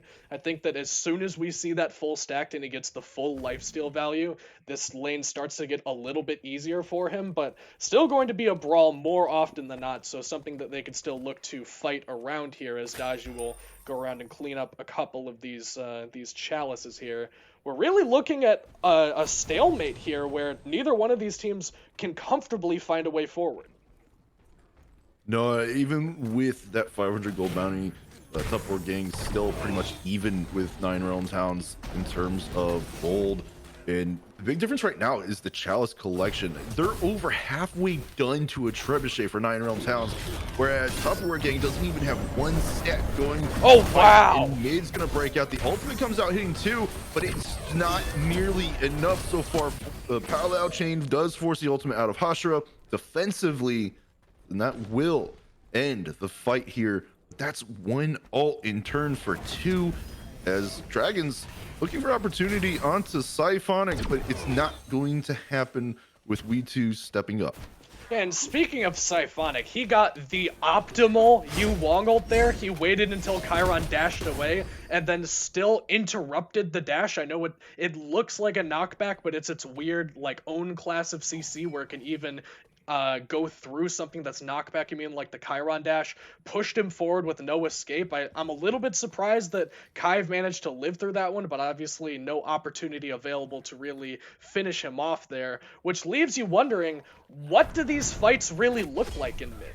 I mean, you're typically assuming that you're going to have a mage here. You have this Chiron instead, a little bit safer, but Poseidon less safe on left. Oh, he throws the whirlpool follow up. An attempt to come crashing down to put the Poseidon in place, but Tiger a little too fast for Hashira at the moment. His pathing sends him into 3 members. He gets shredded apart. Even the ultimate will not go off anywhere near in time. King of Dragons will be the one who gets the kill, and that is just a surprise there for the jungler. Tupperware gang just seeing his exact pathing running into 3 members, and that is just not good for Tupperware gang right now. That first blood bounty completely irrelevant as they find themselves down 1,100 gold. Yeah, Hashira like tried to start a fight in a bar and then he like took the back exit and then saw the dude's boys just sitting there, 4 people waiting for him to walk up, and he got slaughtered for his transgressions. I think that if he takes a little bit different pathing, we at least see the ult go off and maybe he lives, but who was really expecting 4 people to just be waiting for him in the jungle there? Nope, that's definitely not him. And look at this. The parallel goes off yet again. Nice overhead kick from Mamba. Gonna survive a little bit, but it doesn't matter. Kaiv says, I have my ult. Gonna put him down into the grave. Respawn time 20 seconds. And the rotation coming in for Tupperware getting nice little knockback. Means that Kaiv will be safe, but they're trying for more. The ult from Siphonik off the mark. The wall coming in from Weedtot off the mark as well. Did not keep any members from going any further forward, and that's the combo I'm talking about. They did it in mid. They're trying it there again. We2 and Siphonik are it's going to be wall into the Yu Wong ultimate. Try and guarantee that connects every single time. Yeah, didn't connect there, and just genuine shock on my part that Kaiv got to dash through like 7 people in the right-hand jungle and not be punished for it. I mean, like you said, the Yu Wong ult was off the mark, but I mean, my man just pony pranced into like 8 people, and he's just totally fine on the back end of it, so maybe a missed opportunity from Tupperware gang, but who am I to say? They're the ones playing, I'm just watching. And we're gonna watch, actually, as 9 Realms Hounds, due to this left-to-right 4-man grouping that they've been doing, manifest for themselves a 1.5k gold lead, give or take, which is fairly significant at this stage of the game. Also, notably a large sum of experience in their favor. We'll see if they can get some of them back here on this duel. Oh, the Kraken just beautifully placed. Unfortunately for him, though, Hashira does have his ultimate used to get under tower, but in this case, Tiger just got a perfectly fine situation. He may fall a little bit in XP to Albog here, but he just traded his life for Hashira in a situation where he was one shot. Yeah, he should have been guaranteed dead there, and a little surprising Hashira didn't choose to ult a little earlier there, knowing the Kraken was coming. And now 9Rem's Helm trying to start up this Gold Fury, but they don't seem too committed to it. They want Hachi. Yeah, they realized that he went off map for a little bit after not being around minions. So they decided to go aggressive. They saw the support was there, and a beautiful route coming in from Must Be. It's actually going to give himself the kill instead of going to King of Dragons. A little bit of nice boost for the jungler, but support getting it will do just as well. Oh, and look at the second item that we see Must Be have. Yeah, that is the start to a Fabulous Hoops, if I'm not mistaken, and that is an item that we should be seeing more of because it is truly broken. That in conjunction with Manticore's spikes makes you next to immortal, despite the fact you get a whole bunch of additional value, additional utility from these items. Fabulous, of course, will give you health shield every time you heal, and guess what Artio does a whole bunch of is healing, so if we see a Manticore spike follow that, we'll know that he's been watching the meta pretty closely. We didn't see it on King Arthur, but if we don't see it on Artio, it's a bit of a missed opportunity. And you see right now these two playing together, trying to get these CC chain combos going off between the Ymir and Yulong. Kraken used again. There we go. But this time, Ashura's ult will secure the kill onto Tiger, and he will not get anything in return. Over in mid, though, we see Kai use the ultimate to take down Retod. And, oh, a little bit of aggressive play into the tower line we see coming out of Must Be, but nothing threatening in return towards him. It's just Siphon going to make sure he uses his immunity properly there. And the King attempt on his right-hand side. Oh, no. King of Dragons is going to have to wait on the teleport. But look who's here. It's Hashira going to clean up the kill. They're looking for another one. Hashira gets a double kill. And look who's still alive. Wow. I mean, come on, man. Like, you gotta be more disciplined than that. Like, I get that you want the kill. It's a low-health Robin, but come on, man. You can't be diving the tower on this man like that. Especially, clearly no abilities up at all from King of Dragons. Just wanted to get it done with the auto attacks. Now we'll see Chiron caught behind a wall in a hard place here. Will be chased down by the Lancelot, but pony on pony, I think that Lancelot won't have the distance to clear this one. But he did get a little bit of poke onto him. Forced the beads after blinking through. Nice follow-up damage there from Siphonic. And you got to keep in mind, this is an early Hugh Wong. Once he gives another item online, he's really going to start shredding then. So this is something 9Realms really needs to be keeping an eye on going through. Kills are even 5-5. The gold still being held onto by 9Realms, finding themselves up 800 to about 1,000 now. The question is, what are they going to do when it comes to the team fights? Because so far, they've been playing their confidence like crazy. As Siphonic gets a kill onto Kai. Looks like there was a little bit of a team fight breaking out for the right side of the middle lane. We see Hashira duking it out with Must Be a little bit. Not too much poke going on, as we did see a rotation come in from Jay Birdie as well. And I think that's what's interesting. The solo laner rotated over, but Kai still falls. I see Lancelot diving on top of Poseidon here. That's the Kraken forced out. Not quite enough damage, and another tower dive. Now going the other way. He's going to live. Hachi comes in, finishes him off, and it is a bloodbath between the towers. And Daji will go ahead and notch that kill, ending whatever that engagement was between those two structures. So, I mean, we're seeing plenty of tower diving here, and at least they managed to get the kill due Tupperware gang, but they're fighting back pretty realistically and pretty relevantly into 9Realms Hounds, who have had a stranglehold on the beginning of this game. Like, they had the Poseidon dual lane should be giving them a ton of pressure. They haven't seen very many good dividends from that. They've seen a lot of good rotations from Hashira to dissuade a lot of the pressure that he should be getting, and they're fighting very effectively into Chiron, which I typically consider to be one of the safer mid laners right now, even against this Ymir Yu Wong that can be very deadly with the combo that you mentioned previously, Vengeance. So I think that we're heading toward another very even, very long game if we're sticking to anything quite like we saw in game number 1. You know, every time I want to start saying something good about how either of these teams are playing, they make decisions like the last two we saw, being traded or just dying for nothing by diving towers needlessly. So hopefully we see one of these teams stop that decision making, because if it continues, this game either is going to go way longer than it needs to, or it's going to suddenly become way too one-sided. As we see amid the constant attempt to finish a kill goes very wrong for Tupperware Gang.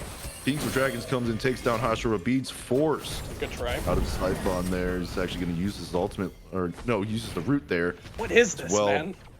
And this is, I'm tempted to say this is borderline arena, but I want to say this decision here from Nine Realms, this was protecting their mid and their support. This was taking opportunity to turn a fight around and counterattack, and they executed it pretty well here. Josh, we're going to be the only one who falls, but it's still a pretty big impact, because we see Nine Realms trying to set up around Gold Fury, but with the rotation coming in from Mamba, he's going to use that ult to do damage on the backline. Alba comes up, stepping up to make sure that that aggression is not for nothing. The Kraken off the mark only does slight damage to the mid and ADC of Tupperware Gang. Mamba going to clean up must be as well. And well, it looked good for Nine Realms, but the rotation on the back end that no one was aware of has just turned into something better. But Mamba still needs to be careful. He's under half health. Yes, he has some healing and has the Manticore spikes. With that kind of health this early on, you don't want to fight 3 alone. Yeah, good rotation from him, and I want to shout out my man Alba on the Hachiman, who, this is a quiet star performance from me on this Hachiman, because you pick Poseidon, Inferno Tiger is on this Poseidon specifically to bully whatever he's against. And Alba on this Hachi has not been at all afraid of this man. He's lost some farm because that's just the way the matchup works, but he is totally confident stepping up, fighting into this Poseidon. He's had great ults to both set up and fight in this team fight. He's forcing him out when he has good opportunities. Alba's playing this exactly how he needs to. This is a borderline cheese strategy from Nine Realms Hounds to put the Poseidon here, and Alba has definitely responded just about as well as you can ask for. All right, just got some info in that Tupperware Gang is actually the Chaos side. Nine Realms Hounds are supposed to be the Order side team, so we'll keep that in mind moving forward. A Kraken coming in beautifully placed this time around on the back end of him dropping down. Aegis was forced as well, so Tiger will make it out alive. Must be gonna try and secure the kill onto Hashira here, as he's done quite a bit so far. Is actually gonna pop the wings, having the wings there. The blink, however, comes up in time. Hashira will get out safely. Albach trying to box must be heroes on the right-hand side. The wall, the ultimate retard will take Kive down. Mamba is here helping the team, trying to get another one up in the parallel, but it doesn't matter. The fire burns with dot damage. Siphonic will take Dragon down. And with Tiger coming back from healing on up, Jay Birdie will not have to fight anymore against Tupperware Gang, as in mid, that tower is being attacked by a trebuchet, and it is taking quite the damage. Yeah, that tower is going to live, though, now as Mamba takes up the mantle of mid lane and decides to take that one down. We'll see a contest here from Jay Birdie, maybe a Scorch for steal, but he jumps right in and takes it away with the Eagles rally. Beads will be forced out, but I mean, his job's well and done. He is very satisfied with the way that one went. Yeah, Nine Realms Hounds can't be too happy about losing that one there. For King Soul Laner just free casting the ult. Just like the last game, it's a situation of no one stepping up to zone, just underestimating what can be done by your opponent. True. Well, you just lost some gold that could have increased this lead pretty well, because now they're only sitting 400 to 500 up.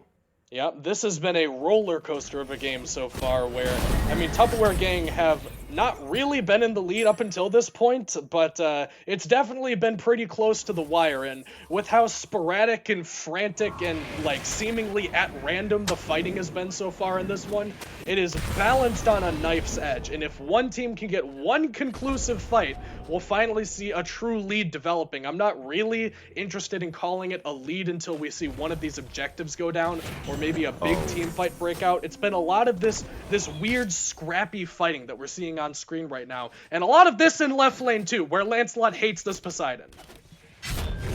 I mean, I don't blame Lancelot for making the Poseidon his target. I actually think this is a good decision making. Albach comes up with the help of his jungler, will get the kill after using the ultimate onto Tiger.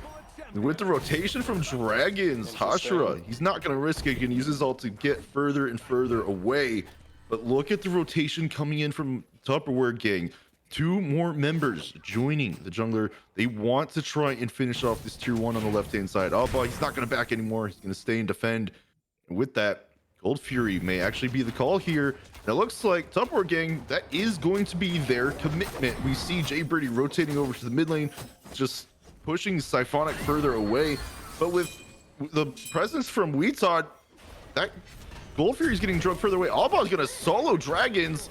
We do see Tupperware getting secure at the last second just in time, but the disengage until Mamba comes in on the other end. It's kind of an awkward fight. It is kind of an awkward fight, and King of Dragons definitely sacrificed himself for that Gold Fury, but now Knive is just dead in the mid lane. Siphonic, huge damage coming up, as we're used to seeing from Yu Huang, especially at this point in the game. And that Gold Fury is becoming less and less worth it, as that is a gold trade for 2 members of Tupperware Gang as well, in the mid and the jungler. So Tupperware Gang, or sorry, 9 Realms Hounds are gonna push this up a little bit, see what they can do. Minions will go into the tier 1 in mid, and it looks like they're going for Fire Giant here. They're wasting no time. They see an opportunity, baby. They want to take it.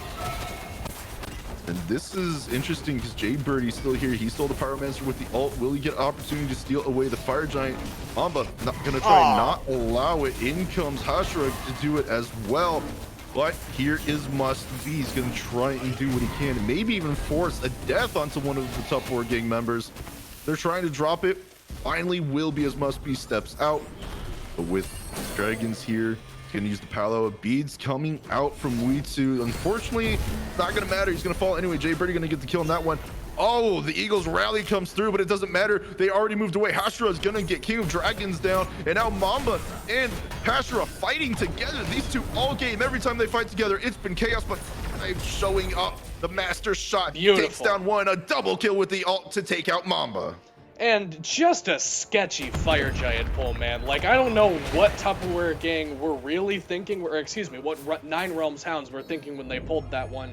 That was kind of a, we'll see if they show up thing, and then they showed up and they still tried to do it. And that's not really an option you get when both of your backliners get knocked up by the Fire Giant, does a whole bunch of damage, and also interrupts your DPS. You have to realize that sometimes your best play is to do nothing. And sometimes doing nothing can even include going backwards a step, as long as you're not jumping backwards down a staircase onto your head, which is kind of what Tupperware Gang did there when they mass suicided themselves to that Fire Giant. Or excuse me, 9 Realms Hounds. This is really starting to get to my head. Yeah, it's confusing, but we'll get there eventually. One thing to keep in mind is that during all of this, Tupperware Gang managed to take a tier 1 and 2 on the left-hand side of the map. Tier 1 and mid falls as well. And Tupperware Gang still has all their towers standing. Granted, the tier 1 and mid and right-hand side are both pretty weak, so those can fall at any moment. But with the momentum they've been carrying after the last couple of fights, finding themselves up 4,000 gold, it's going to be hard for 9 Realms to do that anytime soon. We've hit the 24-minute mark. These teams looking more and more for the team fight opportunities. And we're going to see towards this right side of Fire Giant, 9 Realms, they're going to be a little grouped better than Tupperware Gang. Tiger's still on the left-hand side, finally going to look for a rotation across the map as Kaiv looks to be backing. We see Mamba spotting out Jay Birdie, going on the back end, looping around, looking for any opportunity for a pick. It must be just going to pop a nice little stun out. Yeah, this is just a dance where everyone's trying to figure out where everyone's at. Poseidon's still unaccounted for on this rotation over, and now finally clocks in on a ward, so they know that he's not at least pushing into dual lane. Pyromancer, kind of just why they're here, or at least why they're saying they're here, but I think we all know that this is our first Fire Giant dance of the game. Is actually Bologna, oddly enough, thinking about going left, but will wisely teleport into this engagement. Just wanting to get that trebuchet pushing up the map, because the longer this Fire Giant dance goes, the further that gets up the map, which means the closer 9 Realms gets to having to make a decision about defending that left side Phoenix. And Must Be dashing on through, finds an opportunity to try and go in on Hashra, but a nice freeze from Weetsu will not allow it. Nice. The Eagles rally finds 3. And wow! On 5 when he uses the ult, the Kraken and the ult from Kai will allow Tiger to get the kill onto Siphon. Hashira will follow the Dragons. Mamba is going to trade Kai out finally at long last, but in return for his own life, Dragon getting a double kill. It's a 3-for-1 trade in this fight, and they still want more. Tupperware Gang trying to find an opportunity to take down Weetah. Nice double freeze though, forces the beads onto one. Birdie going under the tower to continue chasing. Dragons joining him. They want to shred him down. It will happen. Dragon's third kill of the fight. Alba, the last alive, will take Dragons down in return, but he's gonna lose the tier 2 tower in mid either way. And it's a little weird to me that at the end of that fight, we see the full health support for Nine Realms Hounds, has both actives available. More importantly, he has Shell available despite all of his backliners dying except for Alba. I feel like you maybe could have had a different opportunity to use that where it could have seen more value, but that fight wasn't going to go your way pretty much no matter what happened. That was a great engage from Nine Realms Hounds, from Tupperware Gang. I'll get this right one of these times, I promise. Catching them off guard, and then Siphonic gets a giant ult that hits 3 people for maximum damage. And once that happens, and they're still coming at you, and you still feel at risk in the fight, you pretty much know that that's a lost opportunity. You can't ask for a better mid laner ult out of Siphonic, and the fight still went in the opposite direction. It was very wise to just back up and try to save what lives you can. Well, only 2 towers left standing for Nine Realms Hounds, both on the solo lane side of the map. Keep in mind, this has all been happening without Fire Giant, that these towers are going down in such quick succession. So it's something Nine Realms Hounds are going to need to change something here soon. And Kaizo, what do you think it is that they really need to switch up, be able to start bringing this back? Because they're finding themselves down about 6,000 gold. Right, you're absolutely right about that. They do need to make some change, and I think that if they were watching game number 1, they know what needs to go different. They need to play around Todd on this Ymir and wait for him to pick somebody off with the wall so that they can blow them up. If you're just waiting for Nine Realms Hounds, or Tupperware Gang, again, I promise one of these times, to step forward, then you're playing your composition wrong. Alba taking quite a bit of damage from engagement that was slightly happening, trying to find a free pick. Tupperware Gang, but not going to happen. Siphonic can use the ultimate to try and push members away as Weetah gets pulled back by the ultimate from Dragons. Tiger going to be the one to take him out of the picture. Jay Birdie pressing forward. Dragons joins. The dot damage is not going to finish quite yet. Finally, we'll take Siphonic down. And that leaves 3 members standing for Nine Realms Hounds, Mamba, Hashira, and Alba. They can't afford to lose too much more. They may find this game over in a matter of seconds. Fire Giant looks to be the target yet again here for Tupperware Gang. And that's an unfortunate ward placement for Hashira here, as he's going to be forced to take quite a bit of damage from Dragons. Jay Birdie working with him to make sure that there's no kill opportunity onto him. As you saw Mamba, you go aggressive with the ultimate there. Fire Giant will finally fall. Not enhanced Fire Giant, we're only 28.5 minutes, but a beautiful Eagles rally. Hashira is going to get stuck in place, was not able to catch Weetah. He backed in time, but Hashira will be punished for going up that far, and this has only staggered the timers further. Siphonic will be up in 5, but another 45 seconds for Hashira. There should be plenty of time to take down this tier 1 tower for sure. Maybe mount a siege onto this tier 2. They don't have the wave. That's stalled up a little bit north of them, so they'll wisely back and regroup here. And Tupperware Gang really just seemed to understand their composition better than Nine Realms Hounds in this one. Nine Realms Hounds, they have to play around this Ymir. We saw it in the first game. You step forward, you put a wall, you try to freeze somebody. It either works and you fight, or it doesn't work and you back up and reset and try it again. And I just haven't seen that from them until this point. They've played very reactive, but Tupperware Gang has proven up until this point that they don't give you the chance to react. They will step on you, and then once you're down, they'll kick you while you're down. And that's absolutely what you need to do in these kinds of games where it's sort of balanced, but you're still fighting at a disadvantage. You just need to press the advantage wherever you have it. And they definitely seem to understand that is around these jungle fights. Tupperware Gang have been in the driver's seat in every one of these engagements. They have never been on the back foot even once so far in this team fight stage. And now with Fire Giant, with the Trebuchet pushing, with all of these lanes pushed up, this is going to be their best bet to break open this game. Jay Birdie pushed up all alone, still unable to get locked down. Todd just off the mark on a wall that could have actually created opportunity for Nine Realms Hounds against the solo laner. Top working. Unfortunately for them, wasn't able to happen. So instead, they're having to back off towards the Phoenixes. Hashra gonna have to be careful because he does not want to get caught out here. Yes, you have a tier 2 tower, but I don't think Birdie's afraid of fighting in that anytime soon. We do see the Emperor's Guard proccing onto this left-hand Phoenix here coming from Todd. Wants to make sure that there's opportunity for more than enough damage, even if his team starts to fall.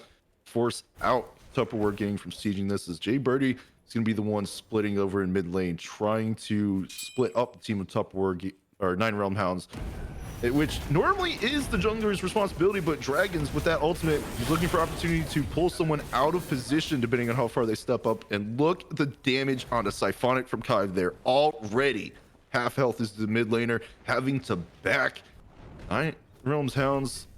This may be an awkward situation coming in for this left-hand Phoenix Siege here shortly. This wave is pushing up. All 5, instead of backing, will choose the group. Birdie gets the go-ahead to go into the middle. Phoenix, the wave dying out. He won't be able to take it quite yet, but instead the fight's going to break out on the left-hand side. A nice freeze on the Tiger, won't allow anything to happen. A root comes out, but Kai's going to be the one who finishes off Siphonic with the snipe from downtown. Mamba is going in on the back line, trying to find something as Hashra falls to Tiger, who's finding himself up a killing spree as well. They're pushing forward, trying to find more.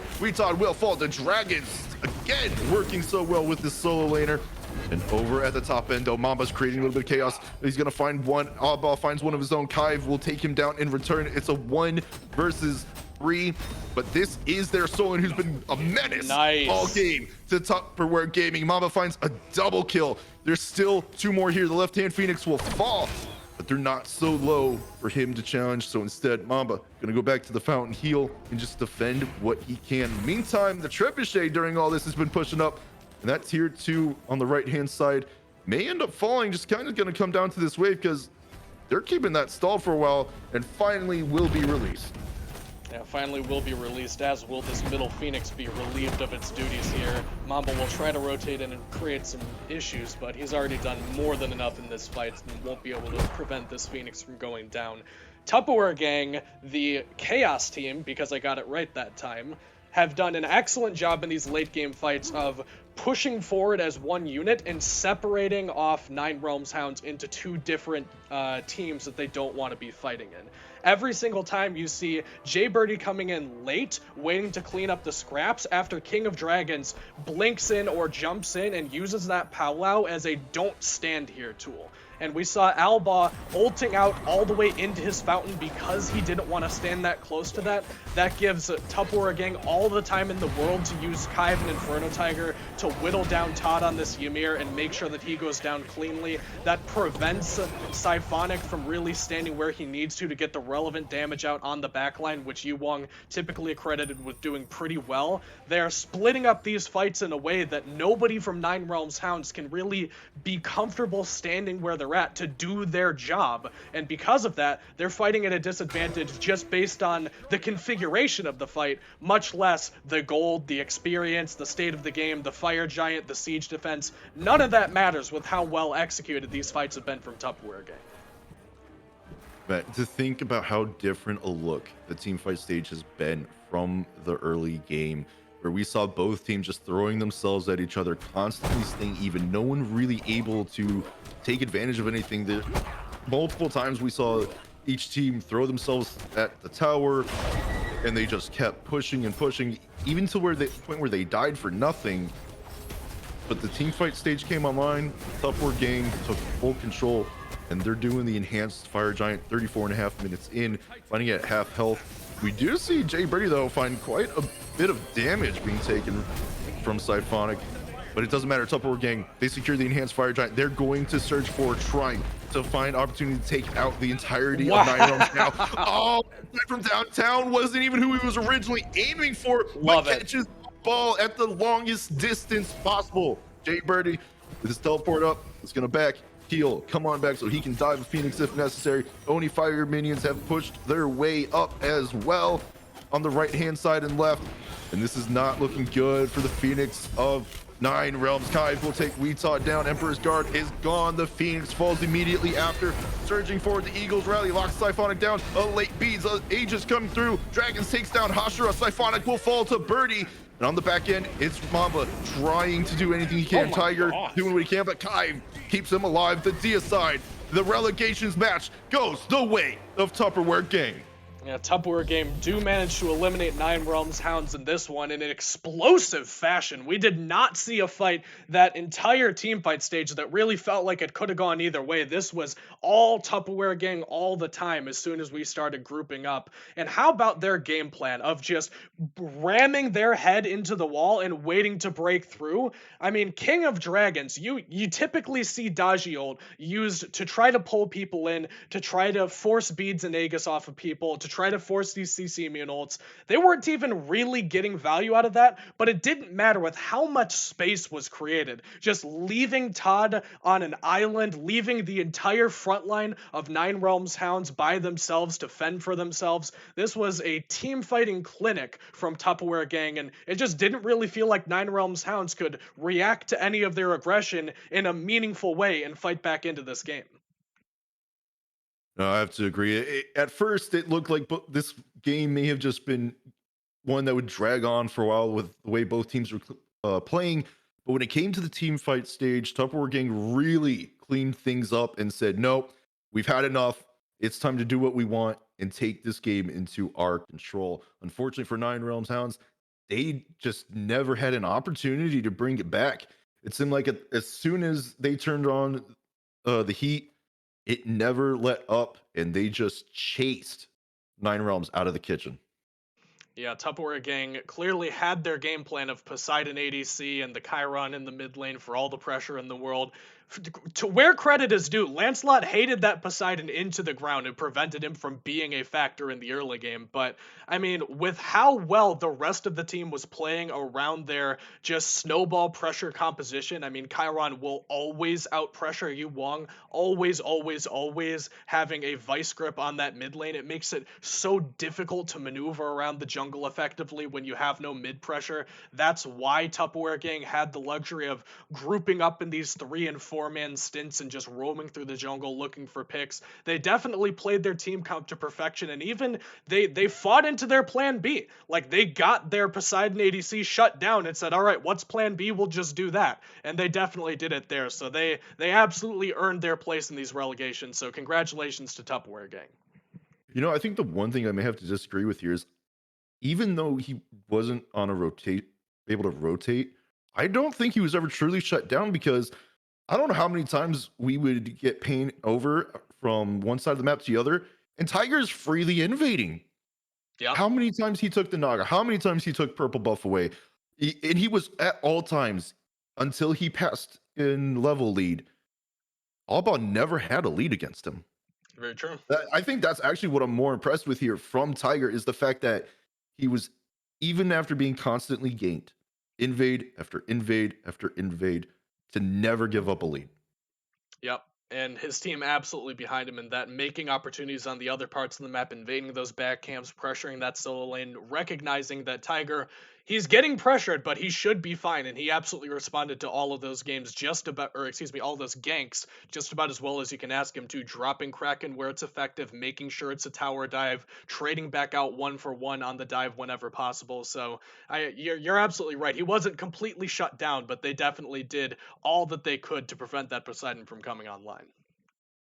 And now that's going to be it for us here on the broadcast from the Albion Giants League. Congrats to the team that have moved on from relegations today so far. But we will be back tomorrow, 7 p.m. Eastern, to bring you more relegations. So follow the Twitch channel, follow on Twitter. Make sure that you are in the know of when this will happen and when they are going live for sure. So we got more Smite action for you tomorrow.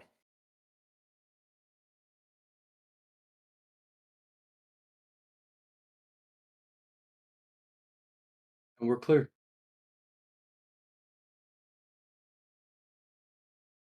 Can y'all hear me? No, you're good. Yeah, you're good. I'm just muted. Yeah. Yeah.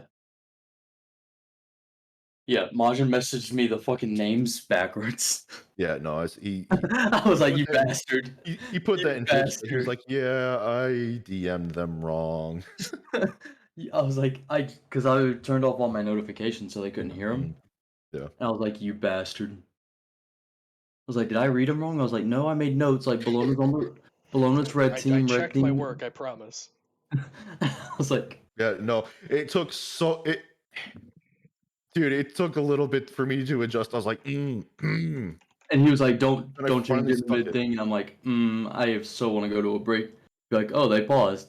Oh no. Right. Fucking live. So no postcast interview from King Scuba. That's unusual to me. Every other time that I've Was he even paying attention that we were doing it? I don't know, man. I don't even remember if he did it for. Oh, I think he did actually. For the last one, I was able to actually do it right away for What the once. heck, Scuba, man? Come on. I don't know. I'm gonna tag him. Yeah, the icons got like unarranged on the left side. So I'd like quickly like just rearrange I guess he knew. He just no, whatever. at the beginning of the game. I'd like readjust them real quick. I was like, oh god. Game one That was was such a more fun. that was an interesting game 2 after the way that game number 1 went. I'll say that much. Game 2, they just inted their brains out on both teams. They really did though.